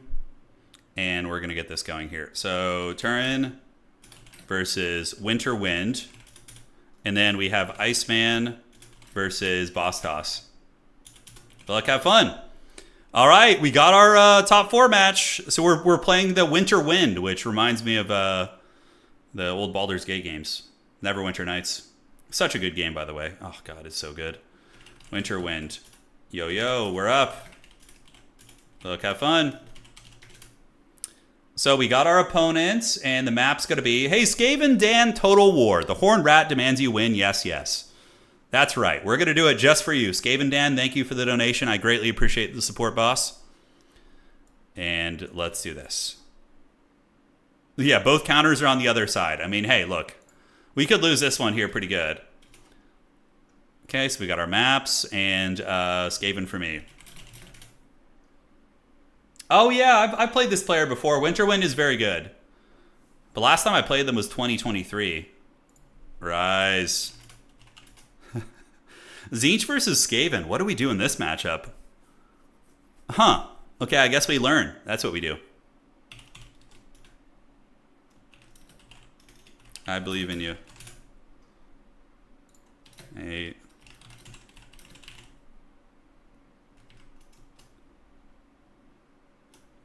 One sec.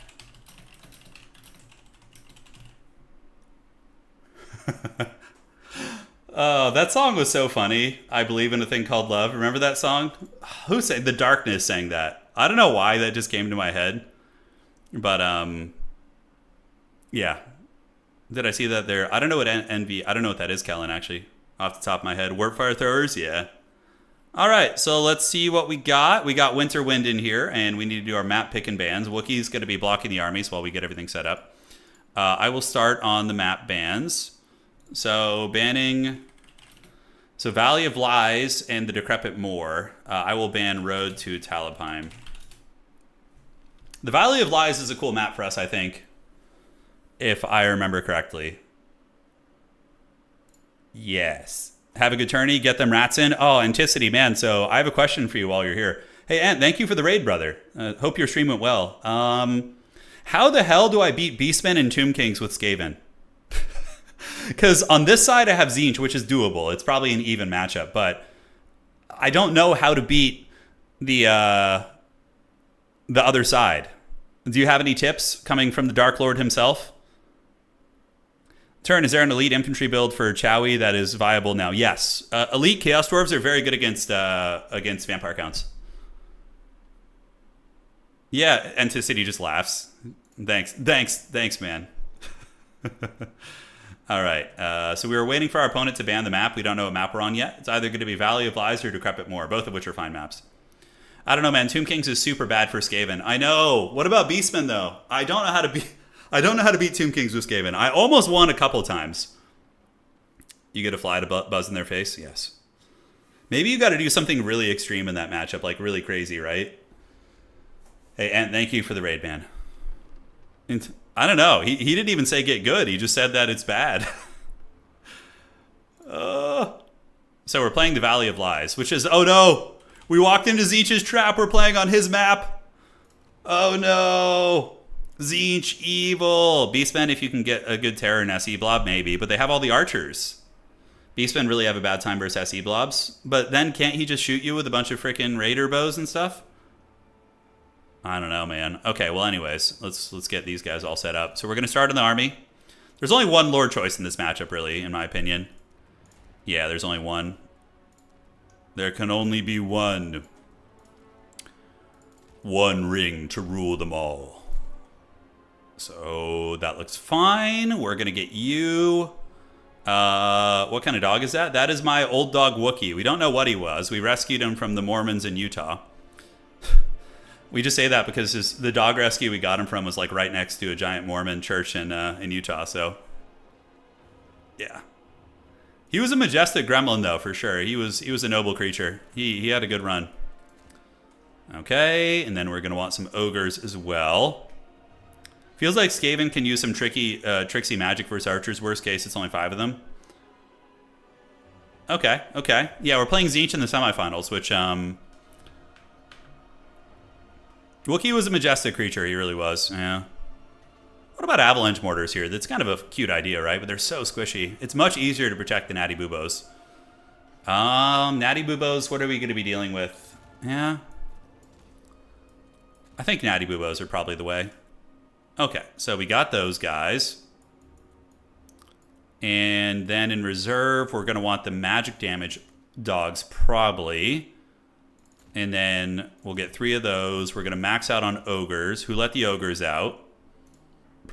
We got to worry about furies. Furies are a pain in the butt for sure. So we got the Vanguard. We got the magic. They're going to add Thankful eventually. Anonymous Gifter, thank you for gifting a 6-month tier sub to Anticity. Very cool. Let's freaking go. The Chad Kraken King is now officially a member. Okay, so... do we want to bring, like, just low-tier slingers? I feel like the Night Runners might not be bad in this matchup. Like, just like the 450 gold ones feel like they could be pretty okay. You promise mortars? Well, you know, we'll see what we can do, all right? Let's not get ahead of ourselves. You know, let's take it easy here. Catapults, certainly not terrible. Guando Rats, what are they good against here? Probably the Death Runner might be better, although we are going to be dealing with a lot of Centaurs. So that's kind of tough. Skaven Slave Slingers are good. They're very good for their price point at just like 200. Yeah. It ain't bad. 2, 3, 4. So we got these guys in the mix. A bunch of those rats. We got some Death Runners. Plague Monks, maybe against Marauders could be decent. Or like a Doomflayer. Or Doomflayer actually, yeah, against like the Forsaken. Although Ogres will handle them just fine, I think. But maybe one Doomflayer like Dwarf Thing Menace could be kind of badass. Hey, Kellen! Oh, Neverwinter Nights 2 is getting a remaster. Oh, man, I would love to maybe go back and play the old Baldur's Gate game. Or maybe we'll, we could have my wife stream it. She knows that game well. If you guys want a Lady Turn surprise stream, that could be fun. If she's down, of course. And, let's see. Probably going to cut you. Get one of these and one of these. That looks fine. Who let the dogs out? We're going to get one ogre here. Good luck, have fun to my opponent. Let's get it. All right. So begins the greatest battle of our time. I did something very risky here, guys. I did this for you guys. Now, this is either going to win me the game in a very heavy-duty fashion, or I'm just going to lose because of it. So you guys asked for this. I feel like now is the time to take risks, though, and try and surprise your opponent, so we're going to do it. I say for Beastmen, you go Hell Pit with Throt the Unclean Monster Mash. That is kind of a fun idea. But man, I feel like those Beastmen archers are going to punish so hard. Why have you forsaken me? You're here for it? Don't worry, you're going to like it. And we're going to be casting the Grand Finals after this too. So if we make it, we'll be obviously casting our own gameplay. And if we don't, you know, it is what it is.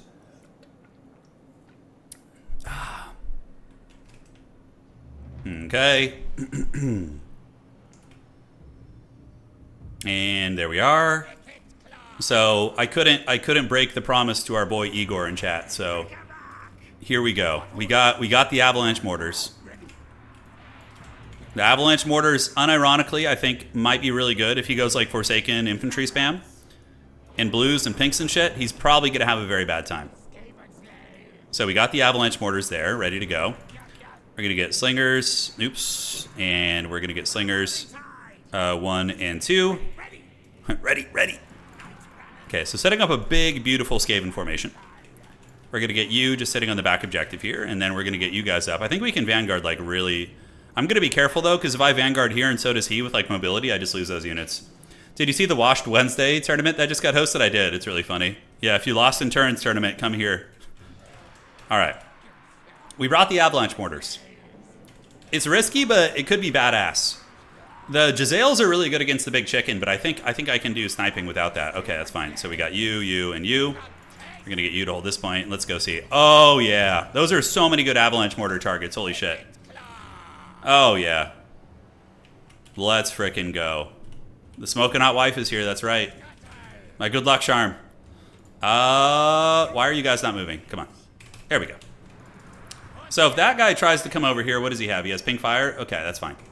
We can fend him off with skirmishers and then get him with the Storm Demon too if he comes a little bit too close. Oh yeah, I feel like we actually have some good tools here. So let's go there, and he's trying to... What the hell is that? The Glean Magic? Oh, that's funny. Oh, it's like a silence. Interesting. How long does that shit last for? Okay, let's pull back. Yeah, a little bit of pink fire action. Oh my god, that did so much damage. Holy shit. Okay, today I learned. Yep, let's just poke him, keep him honest here, and make sure he doesn't get too close to our lines. The Glean Magic. How long am I silenced for? Jesus Christ, I'm silenced for like 40 seconds? I didn't know it lasted that long. God damn. All right, so Ikit's going to come over here. We do see some Furies on the outside, which obviously want a piece of that ass right there. We're going to keep you guys back and use you on protection duty. And the Avalanche Mortars are now going to start nailing into these guys. So we're going to put them in group 4. Going to start going after the pinks here. And we're going to get you here. And great. So that's going to be a lot of firepower, but we're going to get folded up in the front. But these are just Skaven slaves, so we don't care too much about that. And the Avalanche Mortars are now going to start shooting. All right, so we need to get you guys around and get ready to protect these guys. We're going to call in the Dwarf Thing Menace and get those guys coming up. Avalanche Mortars have already deleted 1 unit, which is nice. But Furies are now coming in, so we want to get you guys to get these Furies here. We're going to go ahead and get them with the Howling Warp Gale there. And the other Dwarf Thing Menace is going to advance up and do this. All right, so the Avalanche Mortars have killed 1 unit, basically. Slingers are here, and we do see the Furies coming overhead. That's a lot of firepower coming in, ladies and gentlemen. Okay, I might be getting melted here a little bit by that. We'll see. So probably send one of the Flayers up with the Ogres and leave the Flayers to protect. I think that's going to be fine. So those guys are getting it. Ikit Claw's going to need to roll dirty. And you guys are here, and now they're coming in to fight. All right, so they're going to be landing, so we just attack those. Keep the Avalanche Mortars going after the pinks. All right, so we're taking a lot of damage, obviously. We're going to be on the back foot for a moment. Let's get all these guys in there. And Ikit Claw is going to go rolling, rolling, rolling. And we do have a Cleansing Rune, so we're going to do a Cleansing Rune on the Lord here. Try and get him a little bit lower. Run away with Ikit Claw there. And the Avalanche Mortars should endure. So we'll get up, keep slinging, and we do have a Storm Demon due, so we're going to try and bop him with Storm Demon right there. All right, so what do we do next? Do we just do Clan Rats? Yeah, I think we just spam waves and waves of rats and just do face-to-foot style. I think that's going to be our best friend. Ikit Claw getting a little bit low, though. We do manage to get that Lord slightly beat up there, which is nice.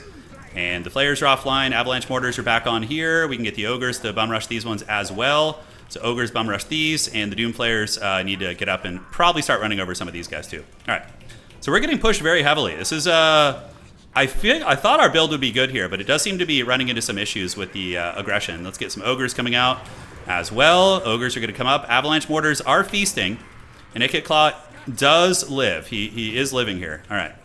So he's being shot a little bit. Let's get you guys back there. And, ooh, the Avalanche Mortars just got hit by something. I don't even know what the hell that was, but it hurt. It hurt. So Avalanche Mortars maybe have paid for themselves. I think that's a Tzeentch Army ability, so I'm hoping we can escape it.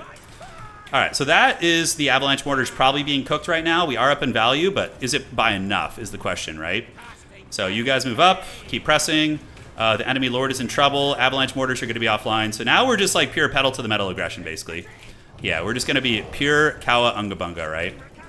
Okay, up you go. Let's get you guys there, you guys there. Ikit Claw is rolling dirty through these blues. So we're going to continue trying to roll dirty here. We don't have Brass Orb off cooldown right now.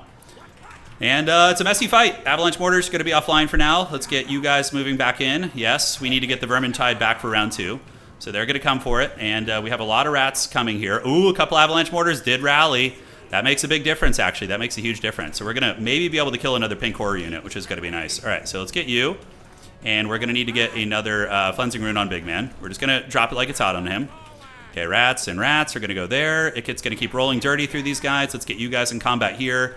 And the Avalanche Mortars have survived. So we're going to get you over there, you over there. Cool. Skaven slaves. With Skaven, it's like a lot of it is just rallying units, honestly. It's like a rallying unit simulator. Yeah, it's a lot. All right, but the Avalanche Mortars are being pretty Giga Chad. We do manage to stabilize this outside point. Value trading is kind of even, and the fact that like a couple Avalanche Mortars came back is so clutch. And, you know, trying to protect them is a thing. Maybe we can stabilize those guys. Maybe we can. I suspect not, but we're going to try our best. All right, so you guys get up here, and let's get these slingers up here to start peppering at you guys again. And the mortars are still online, and yeah, they're doing some work, man. I mean, they're folding up quite a bit. Forsaken are going to be a problem, though. We don't really have a good answer for them, and yeah, now we attack those and maybe stabilize it. All right, so Ikit's doing good. Centaurs are on their way in. Let's get you guys coming up to the point here. You guys keep fighting there. We do have some rats stealing my opponent's back objective, which is quite nice. And the Avalanche Mortars actually ended up doing pretty good, believe it or not. Let's just go Rat Ogre spam, because they're going to be one of the few counters we actually have against Forsaken, so we're going to try it. Ogre's getting a free Fury back there, and Ikit is getting punished by that magic. Unfortunately, we're probably going to lose our back point here, which feels really, really bad. Do we have any Vanguard we can call out? Some Death Runners or something? Probably a Death Runner wouldn't be terrible here. Ah, shit, those are Centaurs of Tzeentch. That's why that's going so badly. Damn, damn, damn. We might have just thrown right there. Because the back objective is going actually okay. If we lose Ikit, we just lose the game. So I need to just get back, like, right now, like 5 minutes ago. All right, so he's going to keep rolling. We're going to get you guys in to do this.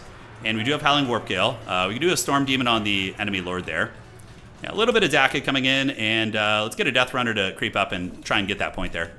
All right, so the Ogres are on the Forsaken. Oh, the Storm Demon did a shitload of damage. You guys see that? That was clutch as hell. All right, so we need to get this point back. So Rats... Let's get you going here. We're going to get you Rats moving up there on this target. Forsaken are still a problem, and you Ogres need to get on that Forsaken too. So stealing his back point is pretty clutch. We do have a Brass Orb. Death Runner's a little bit sketchy with those Centaurs coming by. Let's see if we can get those Spears to tease them a little bit. We're going to save for another Flensing Rune. Yeah, you guys chase there. You guys come across and help out against the Forsaken, and those poor Death Runners. Yeah, the positioning was really bad. I just gave him like a free expensive unit, which was really, really unfortunate. All right, so you guys come here. Value trading's even. He's probably a little bit ahead. We're going to get Ikit there. If I could kill his Lord, that would be certainly a big gimme, but I don't think that's going to happen. Okay, so Vermintide and Vermintide. Yep, we just need bodies to move up and eat his firepower, and hopefully we can grind him down. I don't know if it's going to be possible. All right, so Centaurs of Tzeentch. Let's get some pebbles being thrown at you guys. And we do have a Brass Orb here, so let's go ahead and pop it like it's hot right there. We're going to try and grab this point here, and I see his Lord chilling. He's over there somewhere, cackling a little bit. I will have enough for an Overcasted soon, which is going to potentially be good. Yeah, let's do that. And run over to the Chromatic Abominations. Over here, do we have any Speedy Boys? We do, so we can get those guys to come in and finish off the Forsaken. All right, so Wheelman has done it. I think we're just going to do a regular one, because I don't have time to wait. We're going to get this. I think he's winning this game, though. I think he's winning. I don't know the matchup well enough, and it's coming back to get us. All right, so we do get the Flensing Rune activated. He's got a lot of Centaurs. You have some of the same problems you have against, like, Beastmen and stuff. You know, you have some of the same problems. Let's get you up on the point, get you guys staying there. I think the Avalanche Mortars were a big investment and really, really difficult to protect, you know? That was one of the things that I felt was hurting me here. Okay, so let's get you guys coming up. Could call in the Avalanche Mortars again. Ikit Claw's still hanging in there like a champ. Forsaken are really, really beast moding it here, that's for sure. A couple Wolf Rats on the side here, and let's get all of you guys moving up. Okay, there you go. So Ikit does have a Howling Warp Gale. Unfortunately, nothing beyond that. Fury's going to be landing here, so we can attack in with the Doom Wheel Man. Yeah, you guys come. Do we have any more Skaven? You just got to always be checking your backfield to see what sort of scraps you have waiting in the wings. We will have enough for one more Flensing Rune if Ikit lives, that is. Okay, we might die here, though, because we have some nastiness coming. So Ikit's going to run. Hopefully we can salvage him here. I think the Tzeentch Army ability will probably not kill him, but okay, it missed. Thank the Dark Gods. Thank the Dark Gods. That was very fortunate for us. So he's broken, but I think I can rally him with the Ogres. I think they're going to save him. All right, Ikit, you go, buddy. Let's get you on here. And, yep, let's get a couple of you guys up on the point. Let's get the Ogres in there against the Blues. Ikit is going to rally right now, and he does take a couple units to the grave with him, which is outstanding. Skirmishers, Wolf Rats, and just regular trash. All right, so trash, and trash, and trash. Okay. So Ikit, is he going to rally? He's being chased by some Screamers. If he rallies, I can Howling Warp Gale these guys and get away. It's just a matter of whether or not they rally. Oh, man, come on, man. Come on, rally. Oh, you've had so much time to rally, dude. I guess you are a little rat person, so I understand your fear. You know, if I was a tiny little diminutive rat, I would probably run too. If he runs, I'm just dead. I'm basically cooked. Okay, I think he's gone. And yes, and yes. Okay, I mean, like, man, if Ikit had come back, we might actually have a chance here, but he just routed, so my whole army is going to just be turning into absolute shit right now. Yeah, it feels bad. Because we're contesting the middle. I mean, he does have a fair amount, but I also have some stuff on the field too. Pretty unfortunate that he didn't rally there. Okay, so we're going to get Ogres, and we're going to get just Rats here. Face-to-fist style. I think we shouldn't have engaged them. I think we should have just sat back and mortared him for a while instead of pushing in the beginning. I think that was our mistake this game. But, you know, I'm learning Skaven myself, so it's all good. So Screamers have done it. Is there any way these guys are going to be able to rat claw their way back in? They're still freaking Chaos Spawn, which I love to see. I think that's really cool. Okay, you guys move in. You guys move in. Let's get you guys coming up. Yes. Ogres for the Ogre God. Ogres for the Ogre Throne. I mean, resummoning Ikit, we're at 1,200 something points, so not a whole lot left. I think we got to go for some like Haggard rat tactics and just like try and ninja his back objective. So we're going to try it and just like ninja that. Maybe. So we do have the rats here. A decent fighting position. Let's call you guys in. The leadership is hurting though. These rats would not have normally broke if my lord had still been around. Oh, Anakin, I'm too weak. That was a close game though. It was a good, solid match. Like, his lord barely lived. I didn't do a good enough job trying to snipe him. Jezzails would not... The mortars actually were probably better than the Jezzails, in all honesty, though. I felt like they were pretty good. All right, so we're going to go ninja this outside objective. We do see some chromatic abominations moving there. Let's get some rats moving up towards the middle as well. Do we have any chances on the back? We do not. GG, well played. Really nice game for my opponent. Played a clean match. And now I get to chill and rest my old man hands, and we just get to watch the grand finals. But that was a good match. Very solid. Not sure what to do differently in that matchup. Almost think like a Stormvermin battle line would have been kind of good. Like Stormvermin into all those blues and pinks. The Avalanche Mortars ended up getting 1,300 value, which isn't bad. Like, that's decent. Plague Claw Catapults might have been better, though. With a superior range, I'm almost thinking like a Plague Claw Catapult build could have been pretty gangster. GG, well played to him. Awesome game. GG, very well played. Win those finals. So now I will host. Very well played to my opponent there. Absolute Chad. I'm happy we made it this far with Skaven. I think that was a really good run. I'm just learning them. I feel like I know some matchups, but there's still others like Tzeentch that I do need to master. So let's host the grand finals here. Okay, here and finals. We're going to do this. We're going to host the game. And finals. Host the game as a spectator. Finals lobby is up. Let's get you in there. And I don't know who's one on the other side. I feel like I was kind of guaranteed a loss in the finals anyway, so it doesn't sting so bad. Can't stat wall with a horde of slingers, stormvermin, and players and ogres. Yeah, the Doom players felt like they'd be good too against all the shooting. Tzeentch and would struggle against the armor. Fun choices, for sure. All right, so report score in Tavern. On Tavern, please. And we're going to go ahead and see if the other side is done. Yeah, players feel like they'll be good. So that's what's good about playing those matchups. Now I have an idea of like what I need to do, right? Okay, so let's go here, drop it like it's hot. And we are going to finalize the previous round of the tournament, which the score never got reported for some reason. Very weird. And we'll finalize that one, no problem. That's right, listen to Anna, she knows. Some consistent poke on the Lord. Yeah, there's ways. I can see how you can win that matchup with Skaven now. I can definitely see it. So we have Tomb King, Tzeentch, and Beastmen contending for the grand finals. Okay, so that looks good. Perfect.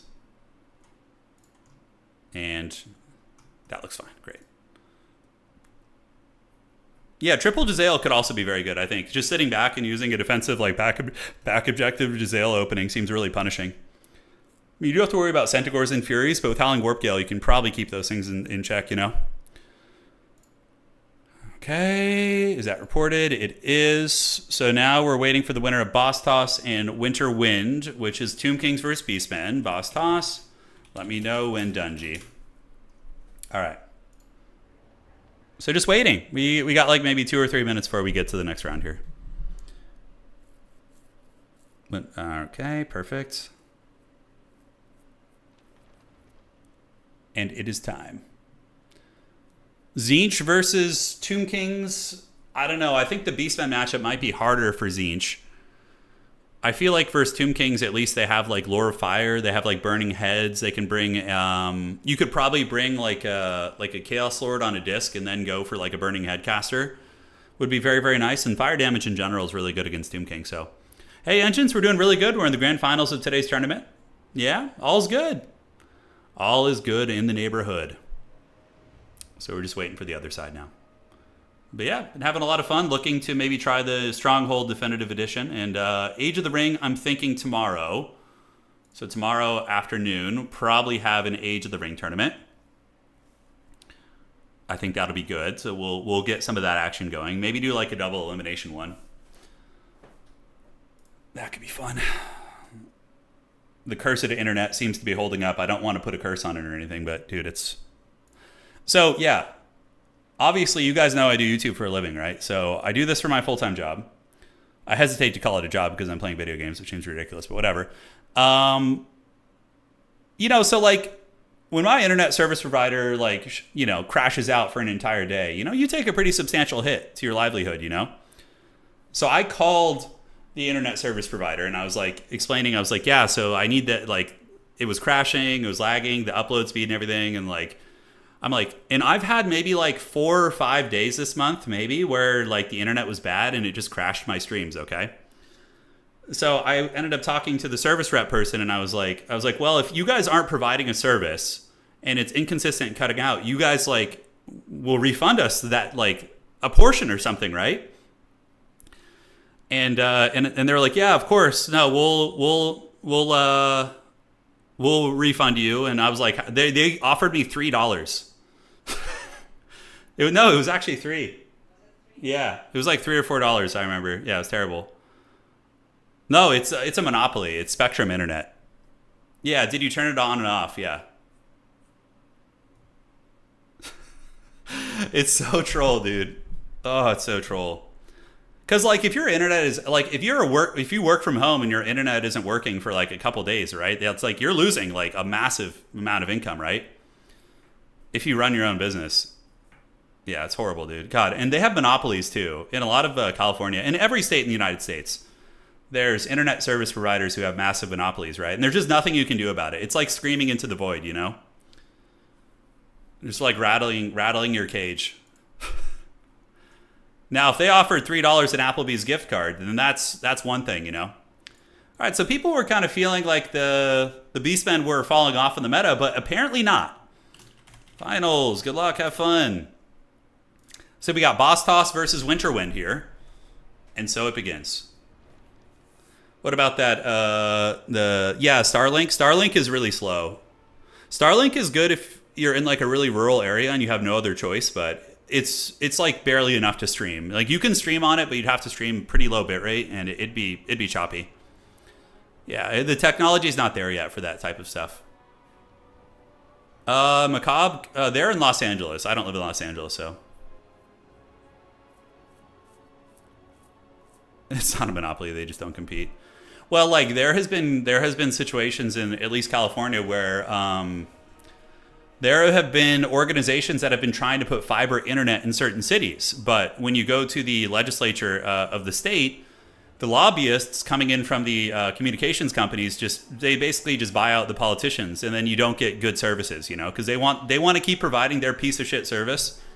So the lobbyists just come in and just, you know, punch the legislation in the dick, and they block them in cities. You know, they get the certain cities to block the fiber and the infrastructure upgrades when it comes to all that kind of stuff. So, yeah, it's pretty horrible. All right. So Count Game says, I have Starlink in rural England, and I can see how streaming might be rough, but it's much better than anything. Yeah, for sure. For your purposes, it's probably pretty great. Yeah, pretty great.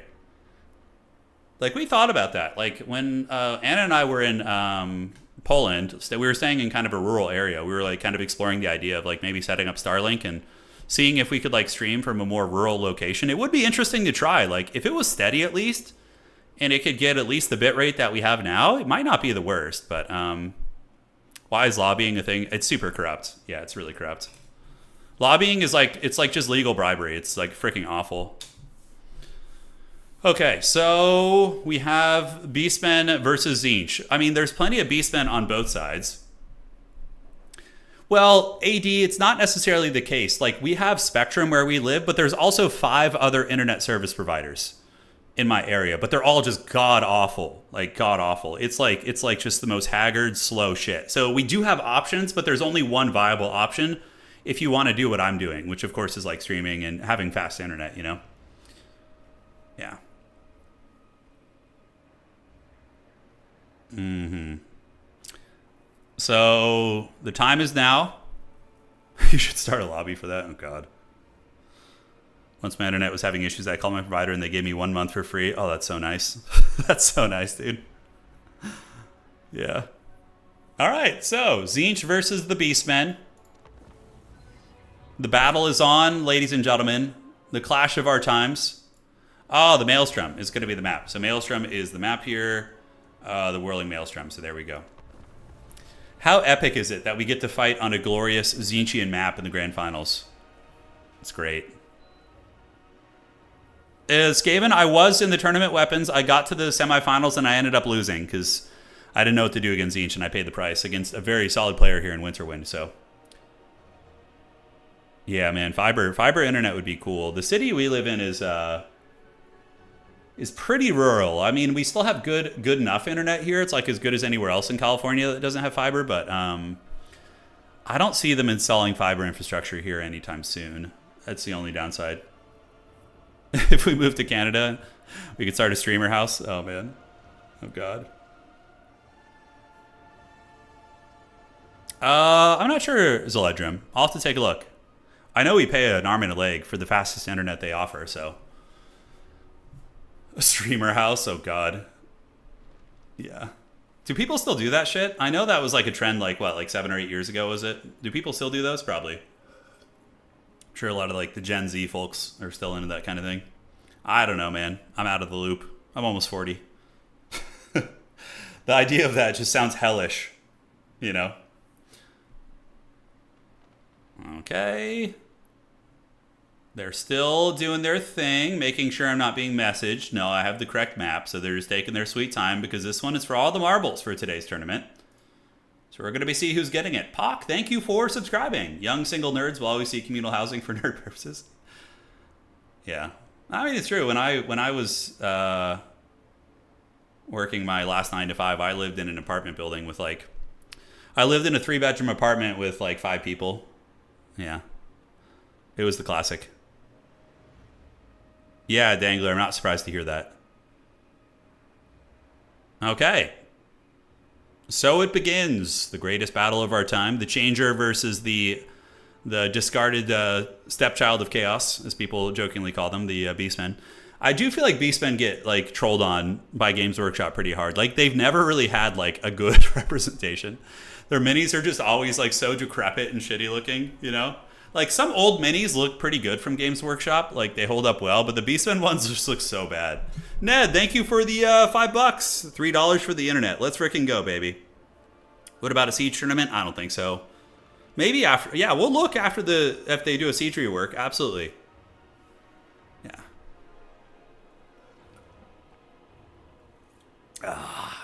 There we go. But yeah, we'll see. I think there's going to be a million mobile pieces. Malagor with Flock of Doom just seems a little bit too good. I'm really surprised that Flock of Doom hasn't been nerfed more. That spell is just so freaking good. It's such an auto-take spell. Yeah, I'm surprised it hasn't been getting hit with nerfs. Yeah, Beastmen are cool in Total War, but they look so terrible in every other rendition of the game. Hey, Kelvin, $3 for internet. Hey, man, I'll take whatever. You know, I'll take the scraps. I'm here for it. Thank you. So it's going to be Morker the Shadowgave with a Wildcaster, and the Changeling. What is he going to be coming in with? Is it going to be like big Giga Chad, Scarbrand, or are we going to be seeing Satang? On this map, it's probably going to be a melee character.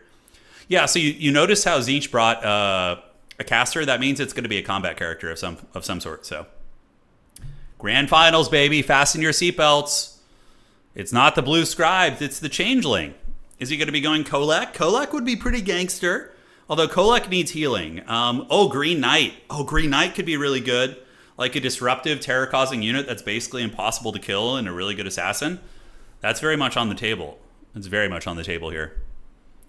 All right. Let's frickin' get it. Beastmen are pretty formidable in Vermintide. Yeah, in Vermintide they get some good representation for sure.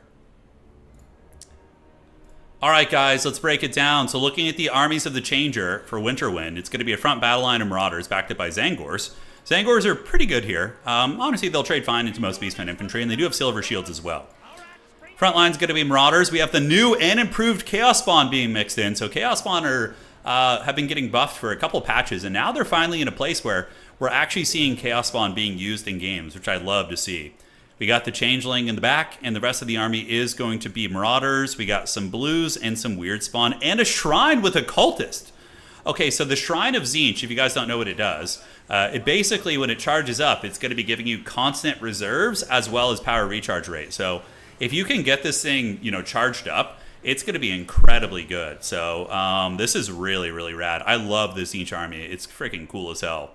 Now for the Beastmen, it's going to be a more spread out army. Front line's going to be Ungors backed up by Zangors. So Zangor on Zangor violence here. And it is going to be Ungor Raiders with Morkur the Shadowgave. So a consistent grinding character who's going to be summoning his own spawn right there. And a Bray Shaman of Traderkin. So Traderkin is a good spell. And the Chariot character, it's still an armor-piercing chariot with anti-infantry as well.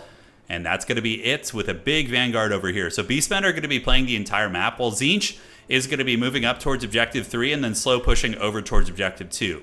That's going to be the game plan. So let us know your predictions quickly. Who's it going to be? All right, it's too late. Oh, shit. Tretch Craventail. Dear God in heaven.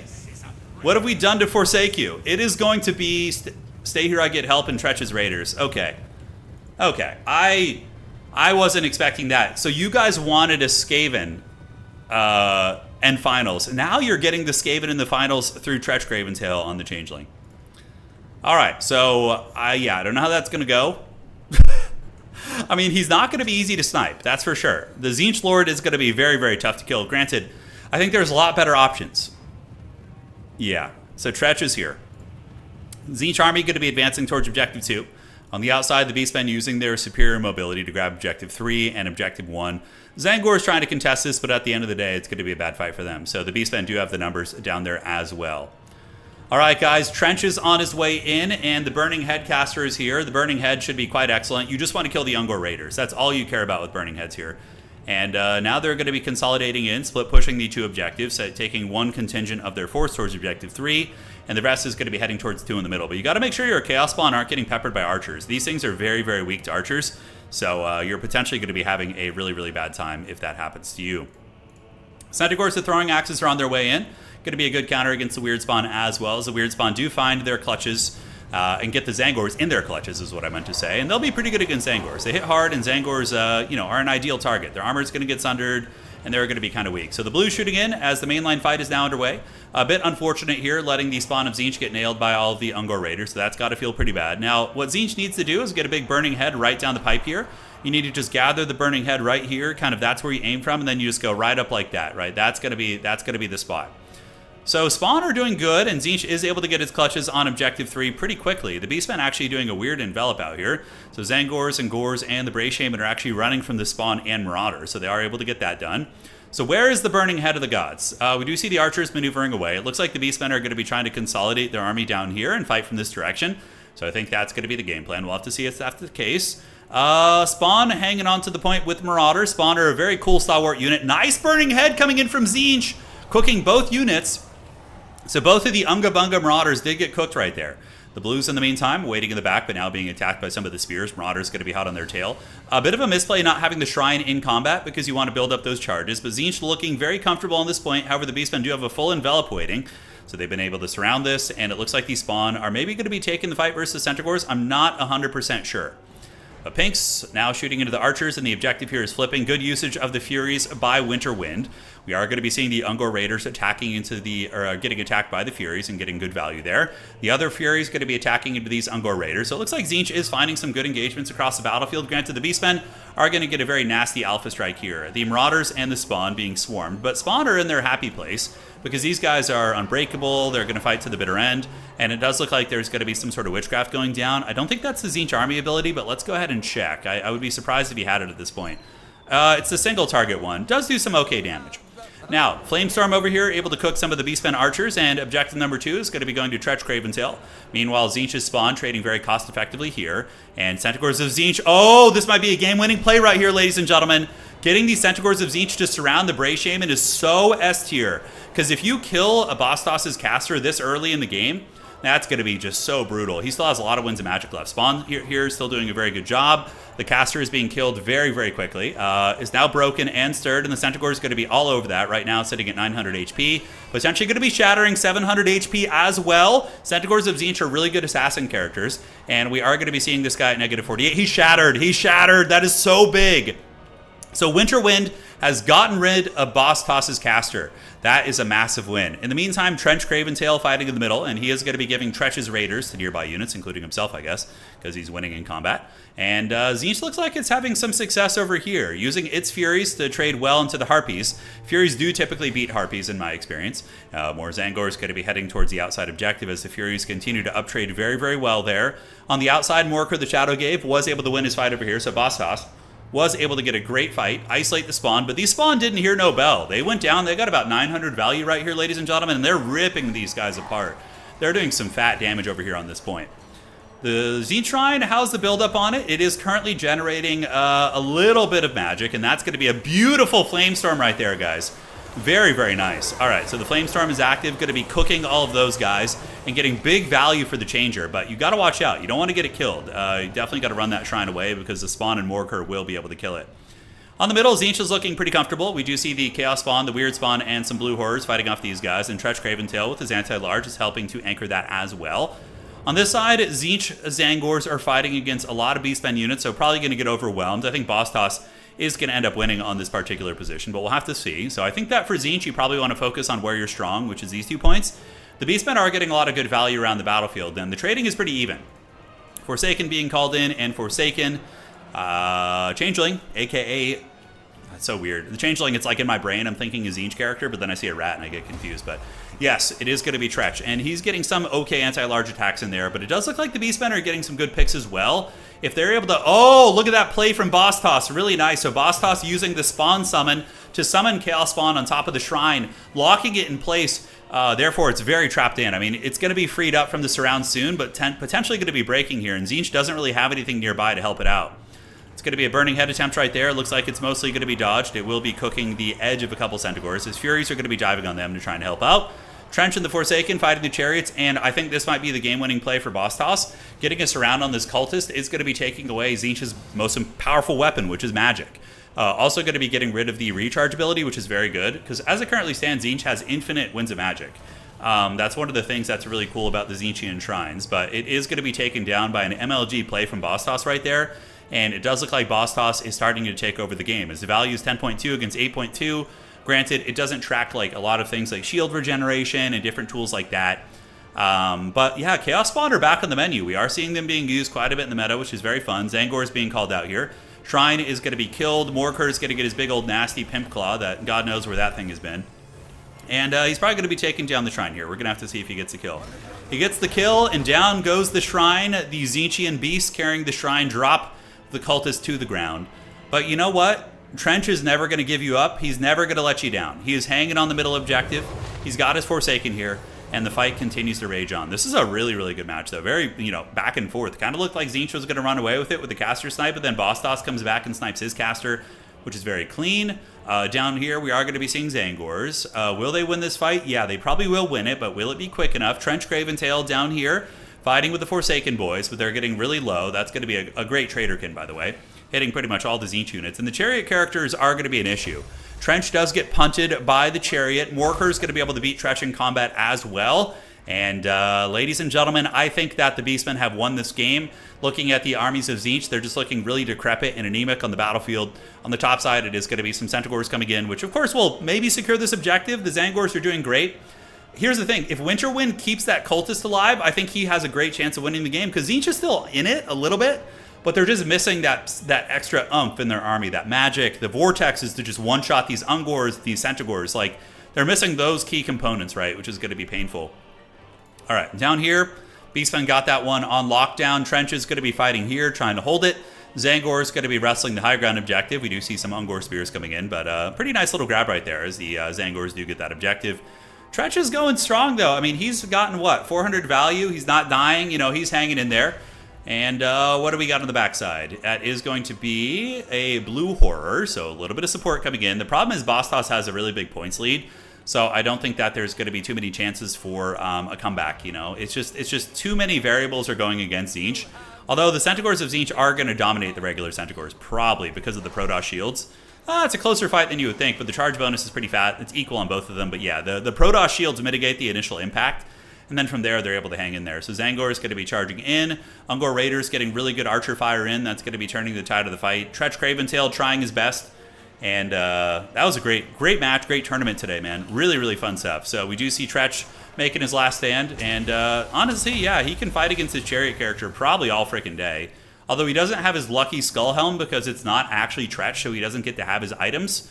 That's the whole thing with the Changeling. When you bring the Changeling, he does not get the items of the person he's impersonating. He gets the abilities, but not the items. So, for example, like if you wanted to copy Morkur, you would not get his Stave of Ruinous Corruption, which summons Chaos Spawn. You would only get his Spirit Essence of Chaos. You would not get the Stave, or the Staff, or whatever the hell you say that. All right, advancing up. Blues on the way in, going to be shooting into the Centaurs. Centaurs going to target them and shut them down. Ungor Raiders coming out of the trees. And look, I mean, he competed with Bostos in what I would say was like a borderline meme build. Tretch is meme-ish. I think that, you know, there are probably some other characters that would have been better with Changeling, but it was very Chad and very fun. And yeah, GG, well played. That was a fun tournament today, guys. We learned a lot about Skaven. We had some good matches. We got to see a great grand finals as well. And 1200 on the caster. Spawn did pretty okay. One of them kind of got crumped a little bit. But Changebringers also. Ooh, Changebringers actually could have been very good. Yeah, like a Changebringer build to come in and, you know, you dominate the skies with your Furies and maybe some sort of a flying character. Ooh, Sisters of Twilight could be kind of cool. I don't know. Fun stuff. Well played to Bostos, showing that Beastmen are still, I think, an S tier faction. I think Beastmen are still so freaking strong. They're so hard to deal with. But that is going to be it for today. You guys take care of yourselves. Well played to the boss of the toss. And very well played to Winterwind, by the way. I don't think I've seen them playing in too many tournaments as of late, but it looks like they still got their chops and are on their way back and doing very well with Tzeentch. All right, guys. So we got 2,800 people here. I don't know if that's some YouTube witchcraft, but regardless, please do drop a like on the way out. It helps out quite a bit to keep the old man Total War engine going. And for those of you on Twitch, consider following and or subscribing if you enjoyed what you saw. And for those of you on YouTube, you can always become channel members. All right, guys. That's my marketing speech for now. I've done my adult work. I'll see you guys around. Take care of yourselves. Congrats to both these players. Absolute beasts. And yeah, the Beastmen have done it. The Bray Herd has feasted today. GG, well played. And we will see you guys back with another stream tomorrow. I don't know what it's going to be yet. It'll be some sort of an off game, so it won't be Total War, but we'll have something fun. All right, guys. See you around. Adios, do widzenia, and thank you for watching. Cheers.